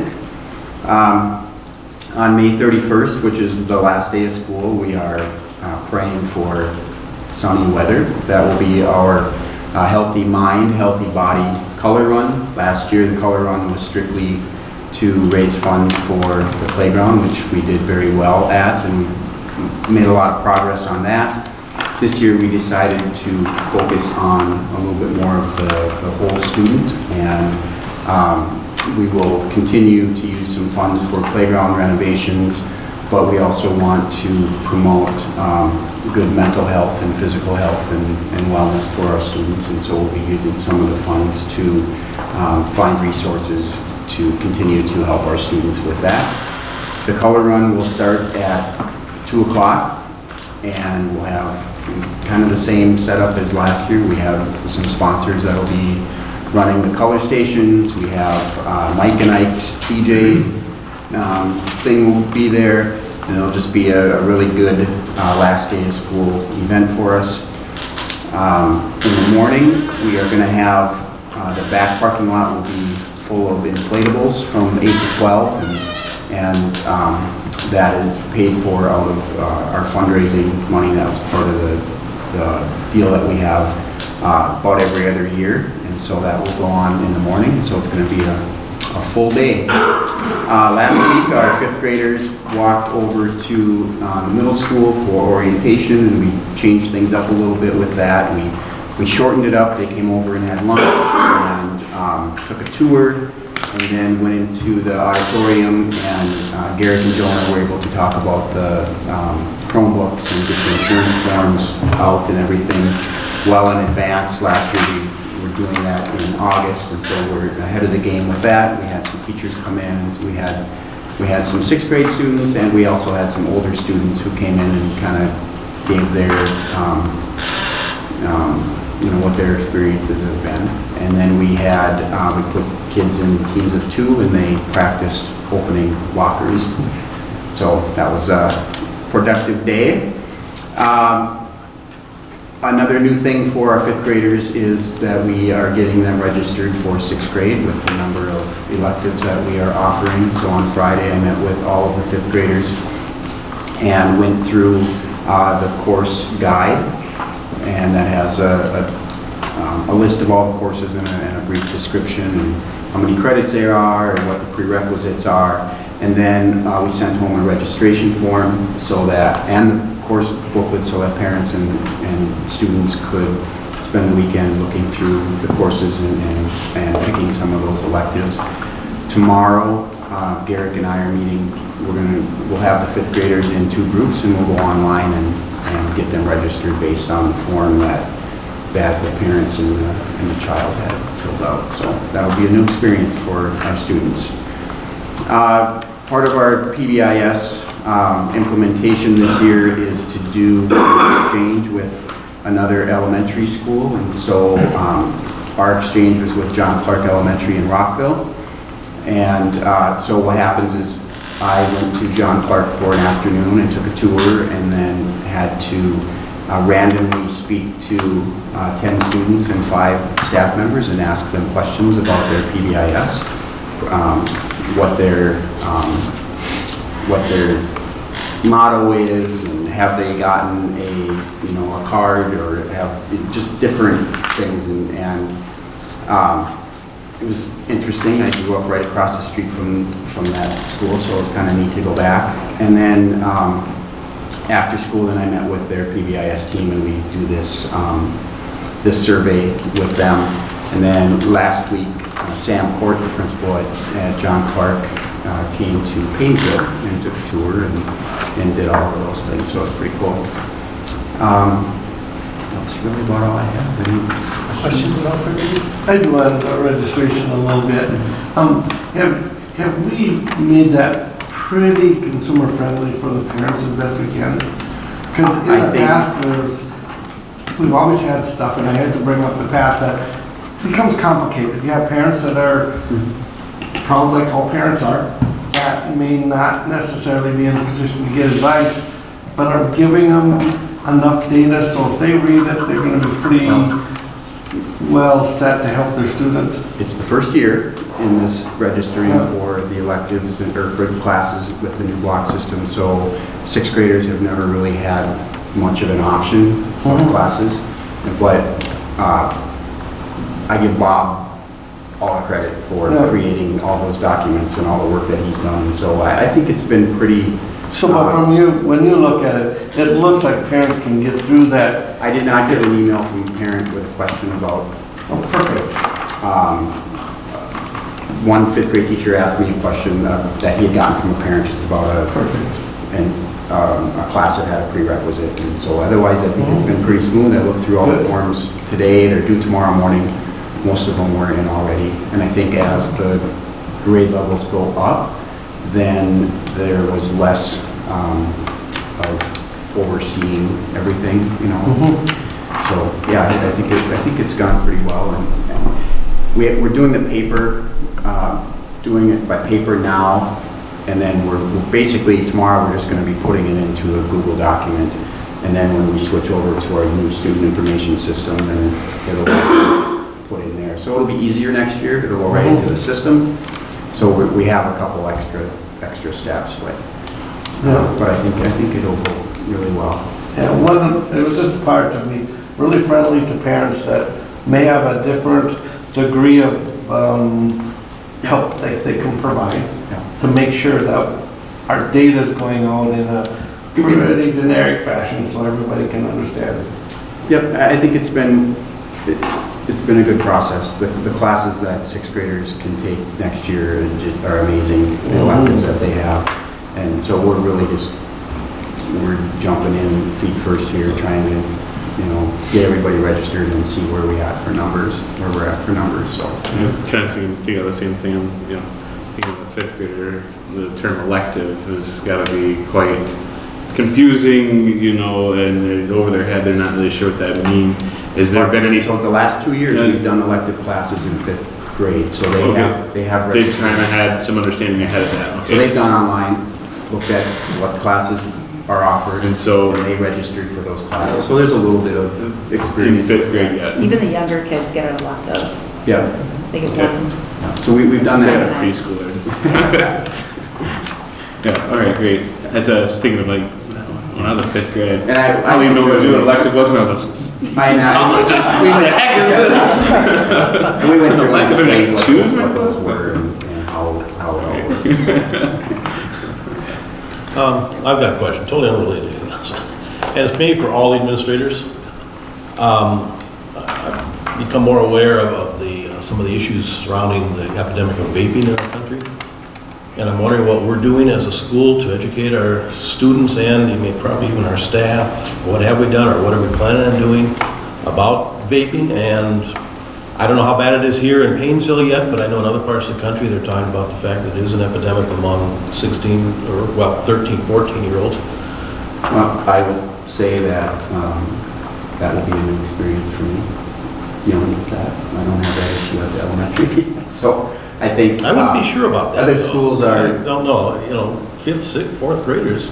Every school is dealing with kind of those things, make their way around. And so I think as schools become more aware of what's going on, then they'll develop ways to educate staff and students. Even parents, I don't think understand. I can talk a little bit about that too. So one of the good things that we have going on in Paynesville is we have what is called an integrated behavioral health group. They meet quarterly. So there are folks from social services, mental health services, Center Care has a variety of providers. The school is there, local law enforcement is there as well. This very topic was probably about a 30-minute discussion point at our last integrative health meeting.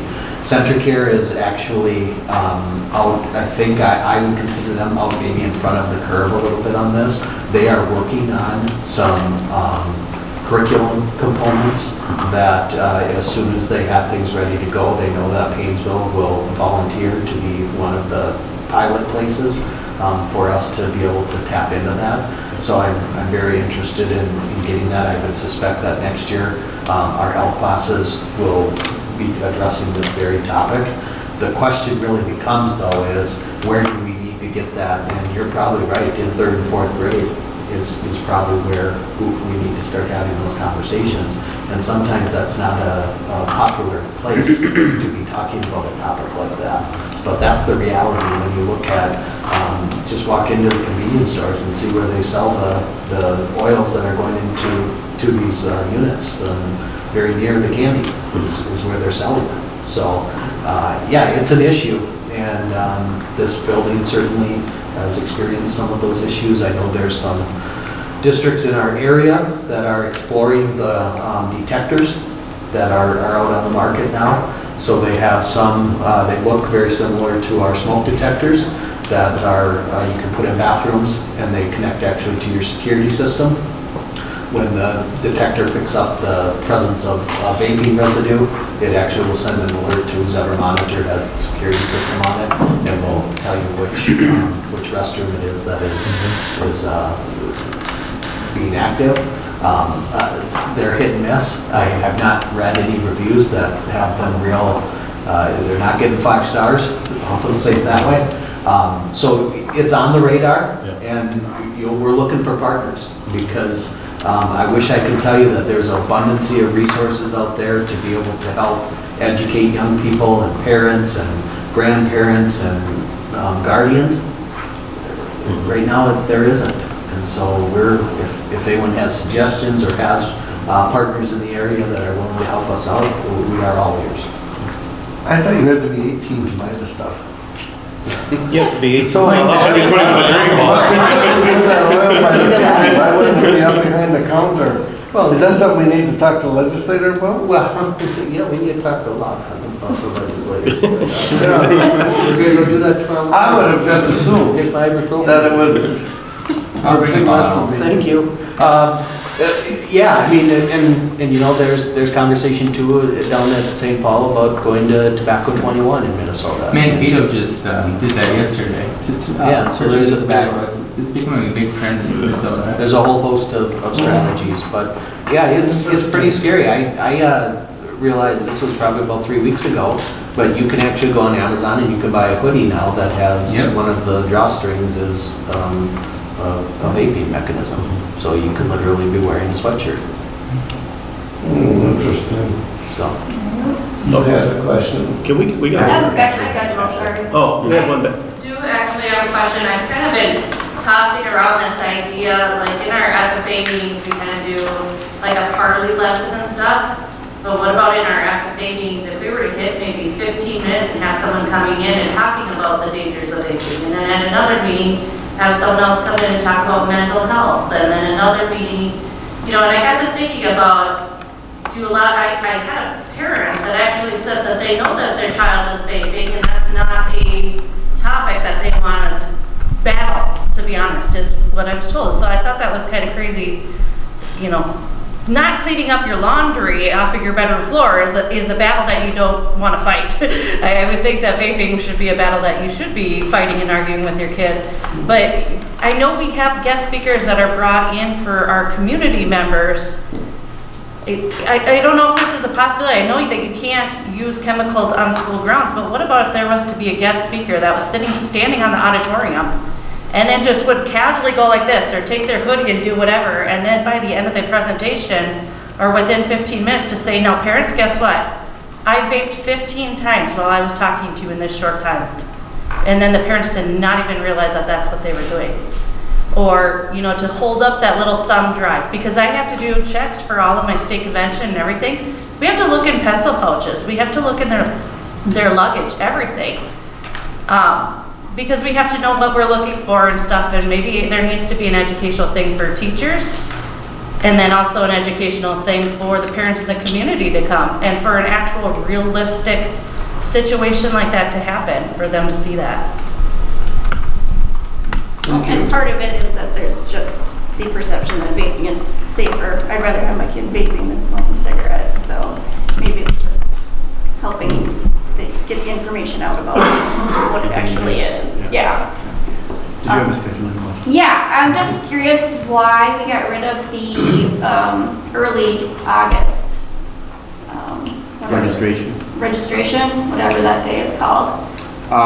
Because a lot of the things that we do at registration can either be done online or elementary students, when they didn't know who their teacher was until registration, now they know as soon as school is done. And so we just decided to move pictures back to open house, and we'll do everything that now. Any other questions for David? Thank you. Thank you. I have just a couple things for Bob. Bob obviously isn't here, and I just have a couple things on his behalf. You want me to just reference scheduling? I believe this week,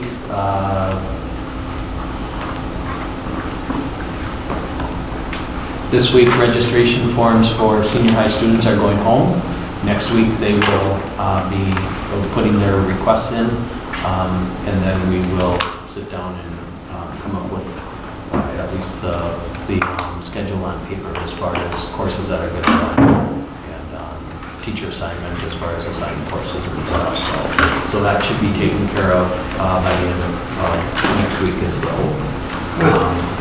And then the only other question that Bob had was, he was entertaining the idea of having a faculty member read the names off at commencement and wanted to know if the board was okay with a faculty member reading the names. And then the board members could just simply divvy up that graduating class as far as presenting. As a chairperson, I would rather have that. They know how to pronounce these names. Yeah, it was, I've already been thinking about it for 3 weeks since I got that list. You can I stop already thinking have about it. highlighted to make sure it was absolutely perfect. But it's tradition, Bruce, it's Yeah. tradition. I will say that, last time I did it, there was an individual that their name was pronounced wrong the whole time they were in our school, and their faculty got it wrong. She corrected me. So I think it's important that if it's a faculty member, they really ask them, don't just assume they know. So I'm going to let Bob know, go ahead and faculty. Thank you. And then the board will just figure out who's handing the forms. How do we organize that? Who's? I was supposed to bring a list tonight, and I forgot the list. So I will bring the list on May 21st, and you guys can Or just do you chunk them up. do it on a Google sheet, or is that easier? We kind No, of we divvied just it up kinda right divvied it after up. right when we got Because it there. comes alphabetically, so we just choose But one. If there's somebody special you want to hand Take the that, diploma to, and we work it out so that you get to do that. At the end? No matter. Does that make you at the end? Yeah, well, it's not my kid, but But you almost want like to one. remind So, that, yeah. But even when it worked out that we had to split up so that you had someone in someone else's group, you just step up during that person and hand it to that person and then step back. So it always works out, we work it out. Tell Bob, thank you. Okay, and I kind Tell of did speak for brilliant. you, I just told him, I really don't think the board's gonna care about that. So No. he was moving forward with that plan, but Good, I'm glad that I remembered to ask, so. So those were the big parts. I was supposed to also, along with that list, I was supposed to bring each of the board members a list of the electives that. Do you care to tell me that story? That, The confusion about election certificates? oh, no, different topic. I will email out a list of all of the registration materials.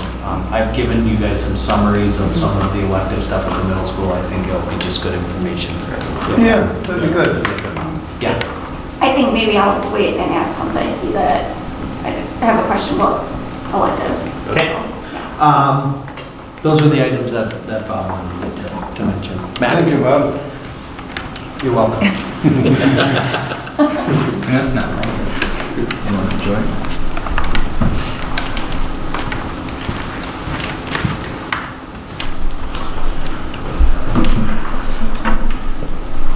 So I guess that 5 things, 6 I guess, just to add on to the topic of vaping.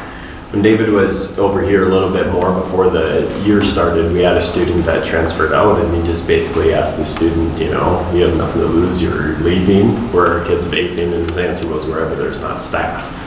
And so our goal and our purpose is try to get active supervision and try to be active within the building, which obviously makes sense, right? So I do get emails from staff members if they believe things are happening, and we just try to be proactive, because to try to catch it, unless you witness it live, you just try to prevent it, right? Just by being around, and so that's kind of the mission.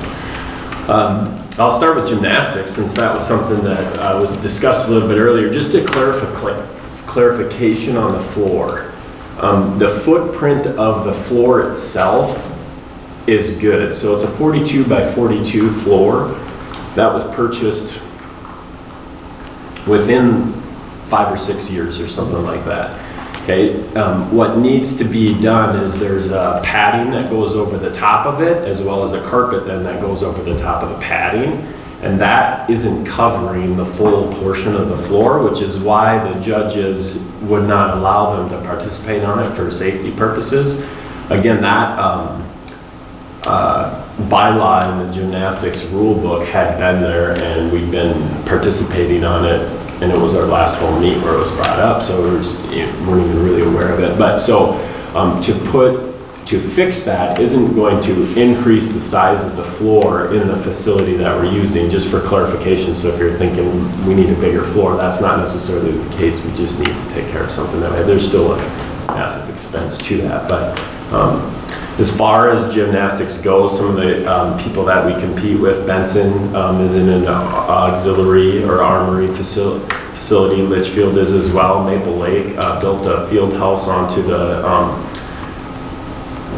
just talked to my son about being directionally challenged, but I think it's on the north side of their facility, and so that freed up a space within their gym so that they do that. Howard Lake has built a new gym. New London Spicer built a new gym. So the people that are doing this on campus, that are schools somewhat our size, are doing it because they have fairly recently added gym space to be able to do it, or they're doing it outside of their campus. And so that's what we're up against. Does anybody have any questions on that at all? No, thanks for the clarification. Okay. I just knew it was an issue. We'll be ready next gymnastics season regardless of where we're at. Well, yeah, we have to be, otherwise, I mean, we're not going to offer a program that we can't compete in one of the events of it. So it's, yeah. So Max, can you talk a little bit to them about how big a job it is to set up and take down that floor? They're 4x8 sheets with the current floor. Yeah, it's hours. I mean, and it's parents because the gymnasts themselves aren't necessarily able to. And they come in on a Sunday afternoon. I work at Pro Bonus Ministries. I'm in their guest services department, and I see them moving in and out because we have to use it on weekends quite often when we have guests and retreats and stuff. And it's crazy to see all the parent involvement and all the work that is involved in the gym. So kudos to them. That's a crazy amount of work, and it's obviously not ideal for them to be at Harness Ministries, and it's not ideal for us to have them there all the time, but it would really be nice to see that gym work because it's just not fun for anybody to have to deal with. Yeah, so it's not an ideal situation. I can't imagine that it's a incentive for anybody to be involved in the program. In the process of looking at this new matting that would go over the existing floor, what are we looking at cost difference? Have you looked at the cost difference in a new spring floor underneath that matting, or the whole new system altogether, in the thought if we ever have to be more, movable without the... Yeah, it's a completely separate thing. It's like you buy one without the other. Right, it's like using shoulder pads or breezers for hockey. It's two completely different things. They're together and you can't operate the floor without, but... but I mean, in this project, you're looking at just a new matting that would go over the existing spring floor itself, correct? Yeah, so we're researching options, so this is recorded, so I'll be quoted on this, right? But to my understanding, the padding... Write this down. The padding, you like that, Pat? The padding and the carpet is going to be over $20,000. So I mean, to answer your question, we're absolutely not exploring options for the spring floor because we weren't anticipating that kind of cost to begin with, and so no. But yeah, if we in 4 years from now we want to replace a spring floor, that padding and carpet is likely to be able to be reused. For as long as they don't change the rules. Yeah. Okay. Can we look? We can do anything. We have got to make some decisions here in a matter of the next number of weeks. And gymnastics has always come up. Is there floors out there? I just talked to people at the show. It was brief discussions. Is there floors that... From our equipment need with gymnastics, I wouldn't say that the floor is one of our greatest needs to begin with. Okay. Is there something easier to put together and take apart? Let me rephrase it. So I'm sure there is. And something lighter. I understand it's not. But the question is, if you have 4 other pieces of equipment that are in worse shape than the floor, and the floor is 5 or 6 years old, and it's fully functional, with the exception of this covering and padding, do you really want to replace your 5-year-old floor when you still have maybe 3 other pieces of equipment that are in more urgent shape? I think what... So in the grand scale of this thing, we're looking at doing some facility things, right? What if we can't work it out? Would there be an alternative we would have with the option of a different floor and we paid for it out of that? What can't we work out? I don't know. Yeah, I'm not sure what we can. Well, maybe we get them back into a gym. Or... We don't have gym space right now for them to come back to. So I think right now, hold harmless as everybody stays put is the solution. Or you can use that floor system, and it's at least an improvement over having to drive somewhere else, and then set up the floor system here on site, right? Remember? I guess then the elephant in the room is what are you replacing? Because there's. So what you're saying is if you don't other build a gym teams out of the. floor, it's not coming here. We don't have space right now to keep all of our offerings that we currently are offering to kids and bring gymnastics on site. Right. Or There's a we do it reason now. why they're out at Coronas Ministries. They would be on site if we had space. The only way that's happening is if we get more gym space. If we get more gym space, we don't have to get a new floor for gymnastics. We can use exactly. that floor, Correct. even if they have to set it up, and it's not left permanently. Well, if they had their own space, they We could wouldn't leave have to it. reset it each time. They wouldn't have to reset it all the time. They had a dedicated Wouldn't be area. a weekly setup and tear But down. if there's an option of new gym space that doesn't allow for necessarily just gymnastics floor to be set up all the time, it could allow for it to be used here. If you want a 2-court gym versus a 4-court Like gym, something we like can, that. we can have it on site, but more temporary, like it is, might be more of a weekly setup, weekly takedown. You need- Making it easier. The problem It is. wouldn't happen. It would be a daily takedown or setup, or it would be a yearly, because what would you take? You wouldn't Yeah. take it down at the end of the week for somebody else's program to come in on the weekend and rent our facility. You know what I mean? So if we can, if we're gonna put it in there every day and we had 2 courts, why would we take it down at the end of the day for Phi Ed when we've added additional that?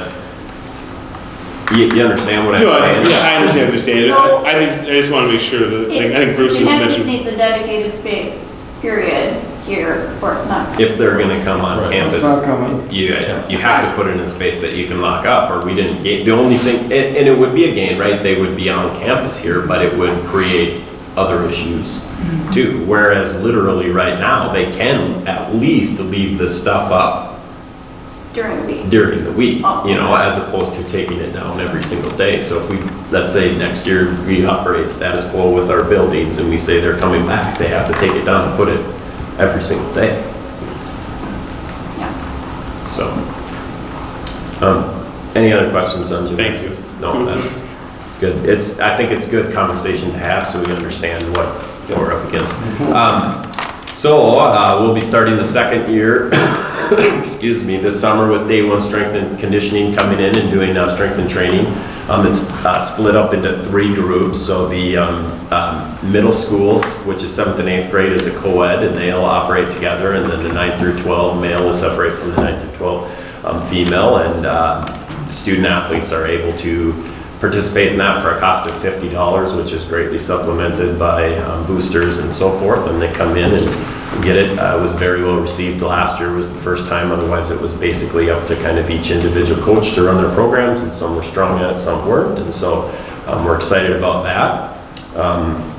We're working right now through an agreement with NovaCare is one of the companies that we're pursuing, but to provide some athletic training services within our school next year. And so there is hope to have some after-school hours as well as game coverage and tournaments and things like that. Right now, the plan is looking at potentially using the old, if you know the building well, old school, but it used to be the business department office. It's an office in between, which is now the CNA room and what would be Mr. Carlson's room as a place to be able to set up a training table and things like that to work out of for like after school visits. And then one of the biggest news things that's happening in the activities department is already next year, Piers is leaving our conference and Royalton is replacing them. And recently, in fact, it was the first week of May, Howard Lake has joined the Wright County Conference effective in 2020, so not next year, but the following year. Scheduling basically takes place a year out in advance. And so for the Central Minnesota Conference to remain an 8-team conference, we'll basically have to replace that school with somebody by fall if we're going to have 8 teams for the following year. ACGC had a preliminary meeting with their school board last night. I haven't had any conversation or didn't know how it went, and they're going to officially vote on it on May 20th, which would be next week, Monday, as a potential replacement for that, which would make us an 8-school conference again. Obviously, from our standpoint, replacing Piers with Royalton, decreased travel, and replacing Howard Lake with ACGC as well. So, in my opinion, it would be nice if ACGC would come in. How long ago was it ACGC in our conference last? Excuse me. Paynesville left the West Central Conference Okay. So when we were in the West Central Conference, and that's where ACGC is currently a member. Yeah. So. Any other questions? Or when you came, and when Max came in, what I remember, but Max said, listen, we're gonna make some changes here, but these kids are getting home too late at night. We have to adjust. And at that time, it was not necessarily favorable for the football team. And that was 4 or 5 years ago, and I always remember that. The goal was getting the kids home earlier so they could be ready for school the next day. And I remember that was a big thing of yours. This would be very good for us. It really decreased our travel at that time from where we were at, and then you take Piers off in Royalton, and that decreases it, and then Howard Lake's off in ACGC, comparative to what we were at 5 years ago. It's incredible. And I think not only for the kids, but for the community and the fans too that want to travel and go to away games, you know, and because of that for the kids, right? Because they like to compete with their family and friends there. And have you seen ACGC getting in, or pretty much? Do I think it will happen? I don't think anything you count on until it's officially done, right? It sounds like the word that we've gotten back is that their coaches and administration are for it. I'm guessing that their travel is going to be way down because ours was when we left that conference, and so from a financial standpoint, it's got to make sense for their school board to look at that and say so. I mean, I anticipate that to happen, but and that begins this. It'll be 2020. So, yeah, a year out. Any other questions for me? Thank you. Thank you.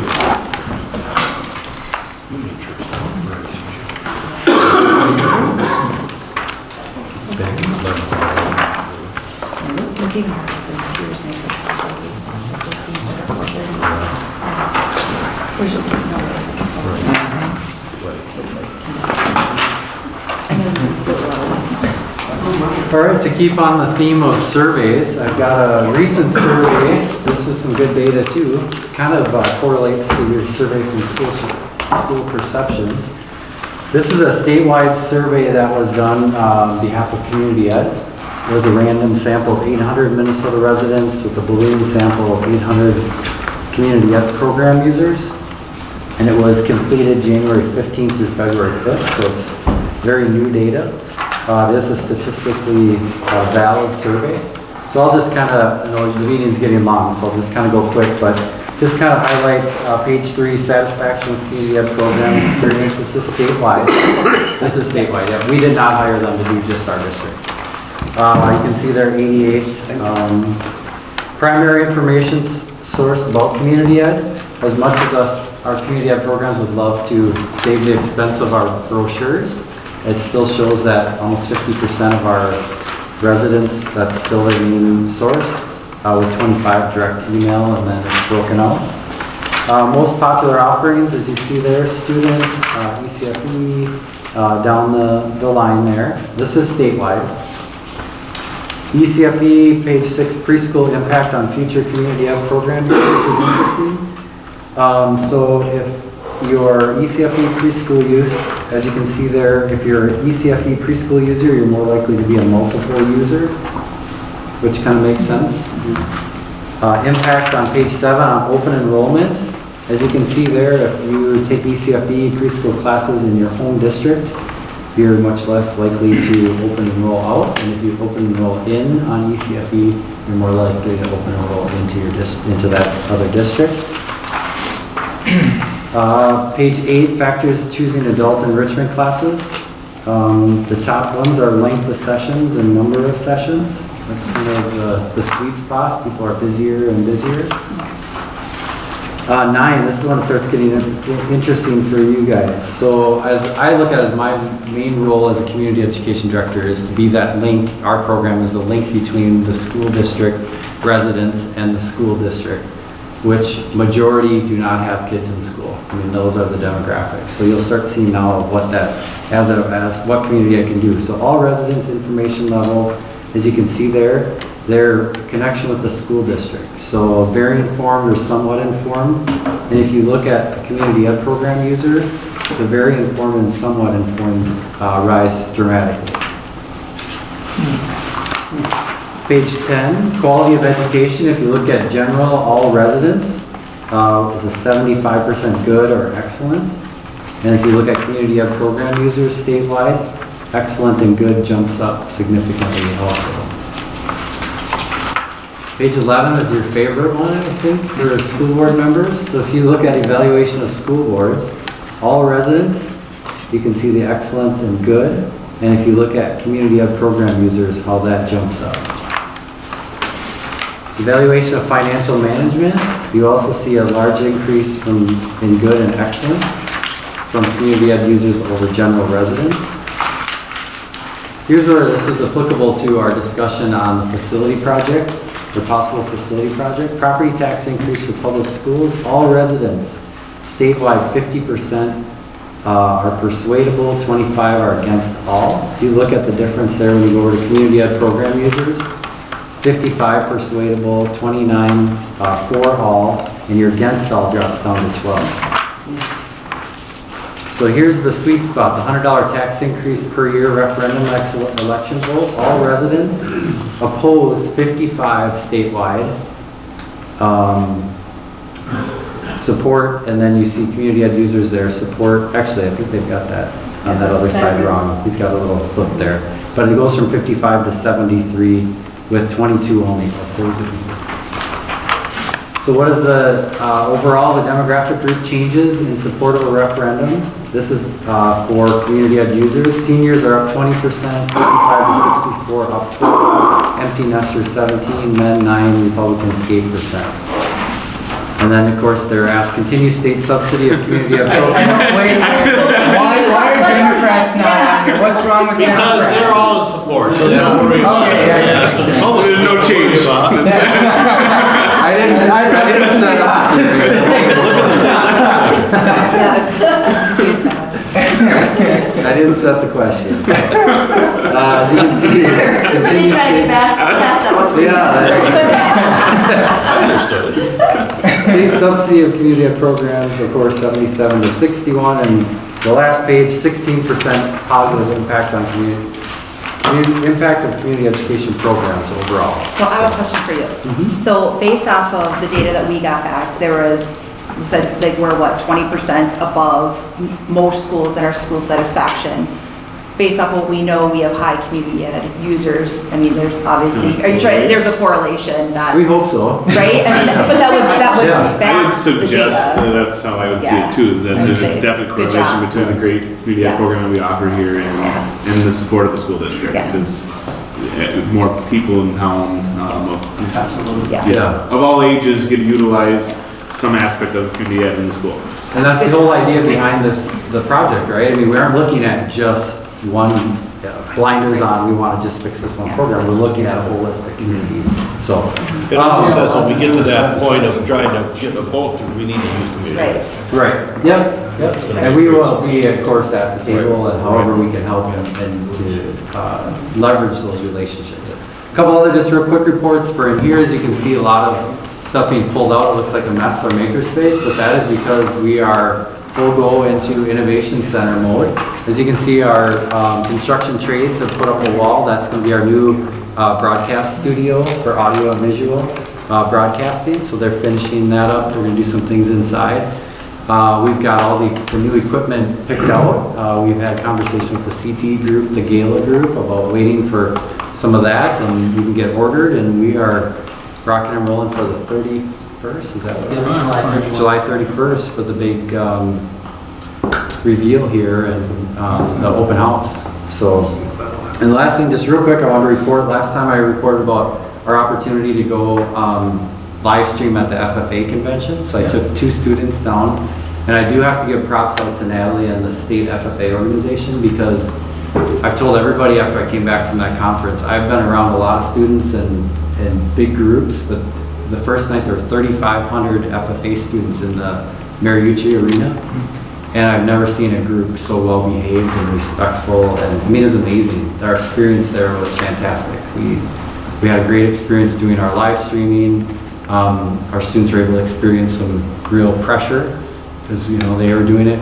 They were hiring us to do it, and we always have some little technical glitches that we were able to work through, and they were happy with what we came up with for our live stream. It was a great experience for the kids. We were at TCF Bank Stadium in Sid Hartman's media area. We got to tour that. The central area where they live stream the big events for all 4 arenas at the U of M are all at TCF Bank, so we got to shadow there. Jacob Bertram got to do we were on our way down there, and they called and said, hey, one of our cameramen for the first opening session can't make it. Do you have a student that can do it? Jacob's like, absolutely. So he was the wide angle for the first night's live streams. Oh, wow. And the next night when we were shadowing, we were able to see, hey, that's the guy I was talking to that was on the headphones, and our live stream sessions went really well. We were at the St. Paul campus. So it was a good experience. And on the way home, we stopped and interviewed at the state capitol. We interviewed Lisa DeMuth and Dave Baker.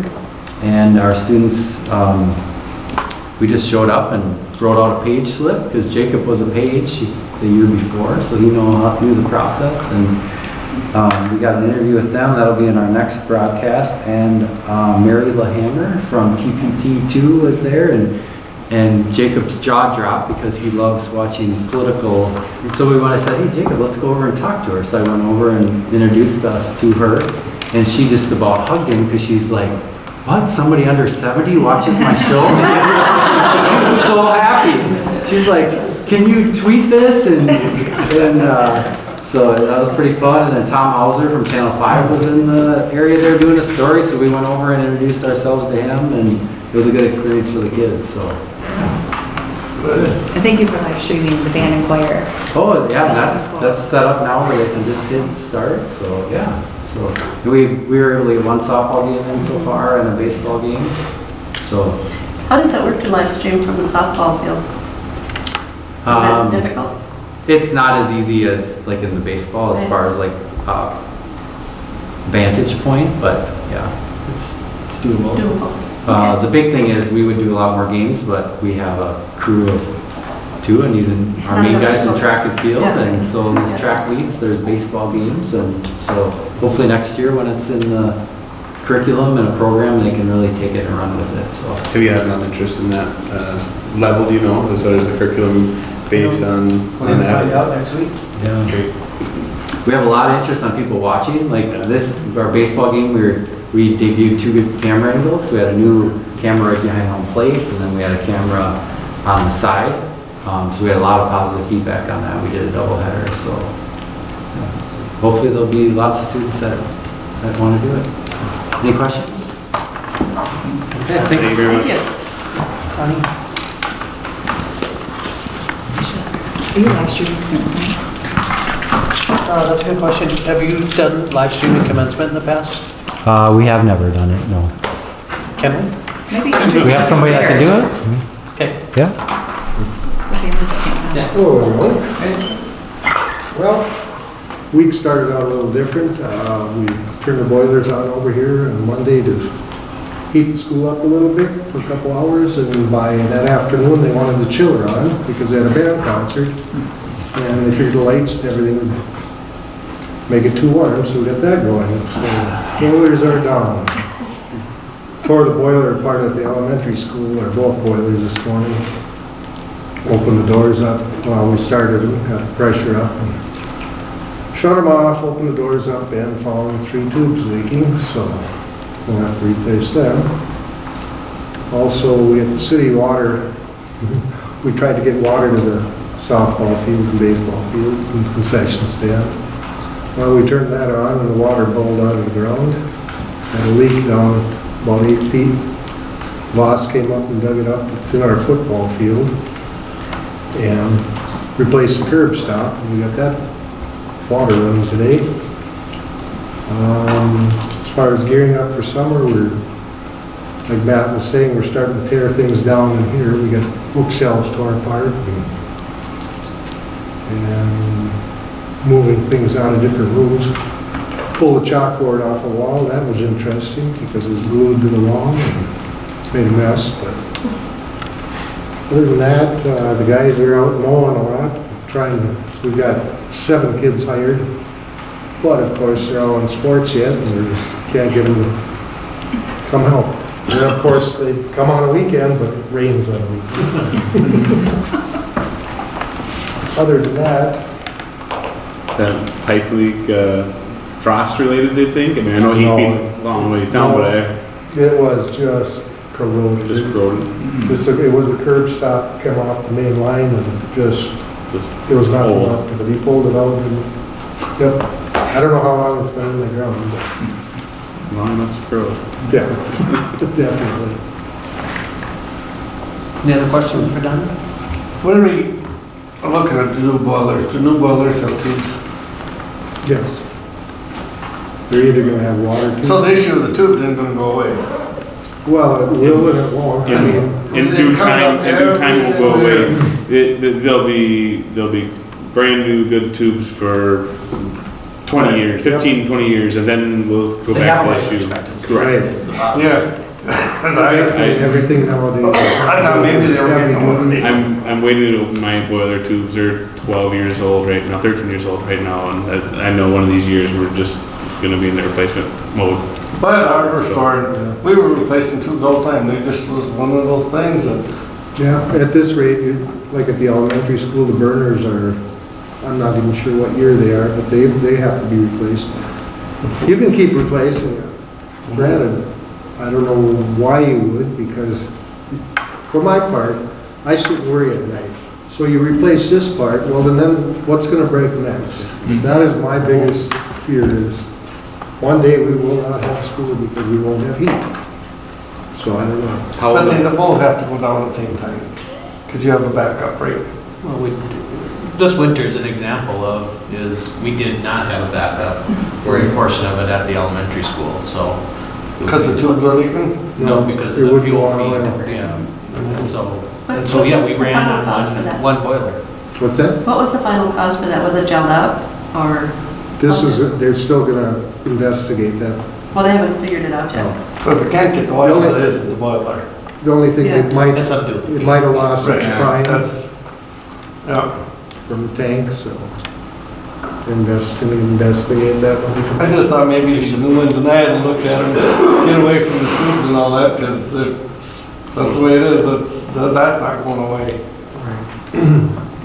And we replaced the mud leg on one of them. Now, will the other one go? You know, it's just they'll sleep for 10 years and then they'll start losing sleep again. What's a mud leg? I'm sorry. Mud leg is the bottom of the boiler that collects all the residue and water build up. All the sediment will fall to the bottom and then you blow that out. Okay. Eventually, that gets corroded also, so. Any other questions for Donnie? Thank you.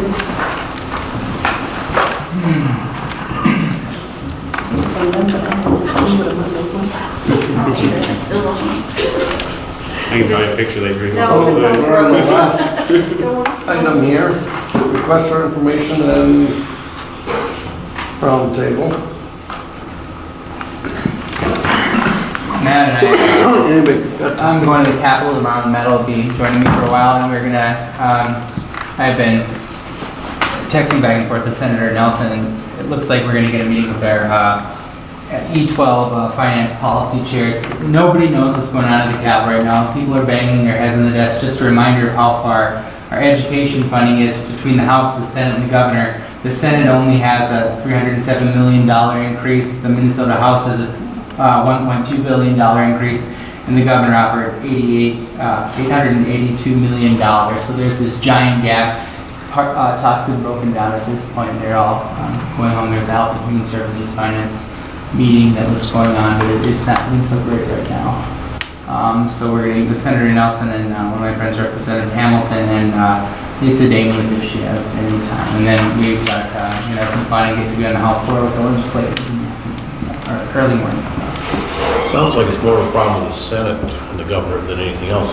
Well, when you've got body government like that, nobody's willing to give. It's not great, right? It's bad. The House is more leaning towards the governor. Yeah, and naturally, as you. And I've think. heard the Senate is saying that what they've been giving us is keeping up with inflation, but they're counting the Well, they're not. width of Well, education. they're refusing to raise taxes. Is basically what they're wanting to do, and at this point, you've got to work well. It's not going to keep working, keeping it as it is, and so. It's The other, not going well. and I can only speak to the education side of what the Senate is putting out for their publication is, so statewide, the enrollment in Minnesota K-12 schools is increasing. So what they are doing is they're counting those new students as new money for K-12 education, which in reality that would be true if the money that they're giving per pupil had kept pace with inflation and all of those things.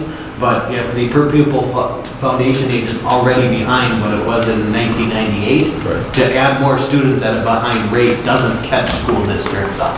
And so that's the one issue that I have with the way the Senate is reporting their K-12 spending is their increase in revenue is based on projected increases in E12 enrollment. The total enrollment. Exactly. Yeah, As opposed to what each individual student is. Exactly. And that financial is just not going to work. I mean, and they have very few days to hammer stuff. They have constitutionally mandated adjournment date by the 20th. Right. And they were thinking if things were met by today, it was looking pretty good. I read at one point if they got things taken care of and agreements in place by the end of business on Wednesday, that there would be a chance they could end on the 20th. And it's not looking, they went home today, so. So what's gonna happen with our budgeting is we just have to kind of. Yep, so I can, that's the last thing I just want to inform the board on is the 1920 budget. But are there any other pieces here with information around table? Yeah. I don't know if now's the time, but my 8-year-old seems to have figured out that I'm a school board member and maybe a little bit what that means. So he's like, since you're an important person, can you go and ask them if at the elementary school we can wear baseball hats and carry pocket knives? And I said, I promise I will bring it up. So Okay. here you go. No, they can't carry pocket.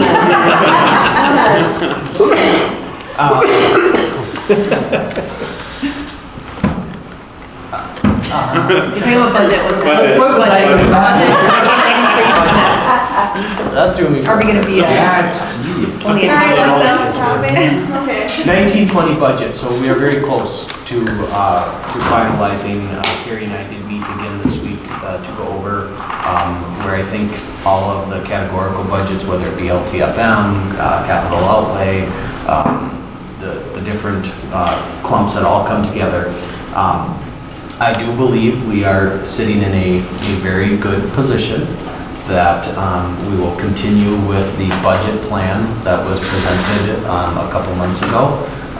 At the May 28th business meeting, you will see the first run of the 1920 preliminary budget. Right now, I'm suspecting or hoping that we can have a preliminary budget that would have roughly about a $50,000 surplus at the end of 2019, 2020. So that's coming in May. There's just a few loose ends that we're trying to tie up. Couple of changes that I will be recommending. One is going to be joining Resource Training and Solution as a member. School district, Paynesville was a member, oh gosh, I want to say 5, 6, 7 years ago, somewhere in there. I think for budget reasons, they chose not to continue their membership. I'm going to be requesting that we join, and one of the things that are some of the services that I think we should access are the OSHA facility management services, that resource has some experts to be able to come out and assist us with some of our facility questions and issues and stuff. So that'll be in there. There's a couple other things like that, but any of those new spending items, I would highlight those and let you know where they're coming out of.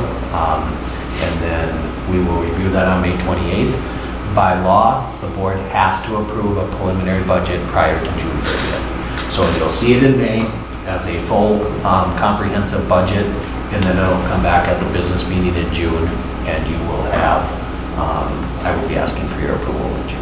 And it's still based off the percent increase? Yep, the same parameters are in there. If something happens between now and that June date, and we have a solid K-12 funding formula from the state, we will revise our revenue to reflect the actual formula and not our projections. And so as soon as we have that, we'll update that so it's real time. So what's the last date, the state? Does the state have to make a decision? They have to have a budget in place by July 1st? So they need to have a budget in place by May 20th if they are going to get it done in this session. The next then date is really July 1, because then if there's still no budget, July 1 is when you will see government agencies no longer have funding. And then that's I just want to know when the gamesmanship is over. And well, it all comes down to last day anyway, year after year after year. And now one would think too that you could see a situation where if they were close on budget targets, that you could have a prearranged deal where the stroke of midnight comes on the 20th and the governor immediately says, legislators, you're staying here, I'm calling a special session now. But I just don't even get the sense that there's any, that if this is where we're at, this is one of those things where they'll adjourn on May 20th, and until the Senate and the House and the governor have some form of agreement in principle, I think everybody's going to stay away from the Capitol until that's done, and right now that's a long ways away. So, anything else for the good of the group? How's the board meeting coming along? What's that? The boardroom. The boardroom is not coming along. I am actually contemplating about possibly just purchasing a board table for in there, or taking and using the temporary stuff that is in the seminar room right now to get us in there and to be able to get us in a situation. What's the holdup? Just well, originally I was hoping we would have some students actually design and construct the board table. That's not going to happen this school year. Is the holdup. Did it happen this summer? I mean, what would it take to get that done? And this summer, no. I think realistically, it's going to be something that can be on the agenda for next fall. I think if we move tables in there and we get started. That would Wait for the kids. It can work. But I don't have anybody tell us that our meetings are embarrassing to watch how we're sitting and stuff. No, the only thing that's important is the audio quality. Yeah. That's what everybody wants. They want to be able to hear Exactly. the I don't know what's conversation. going on. And with all the mics that are at the table, from what I understand and what I've viewed is the audio quality is good. So, Yeah, and again, nobody can, I think we can wait for the kids. okay. Anything else? We're done. Okay.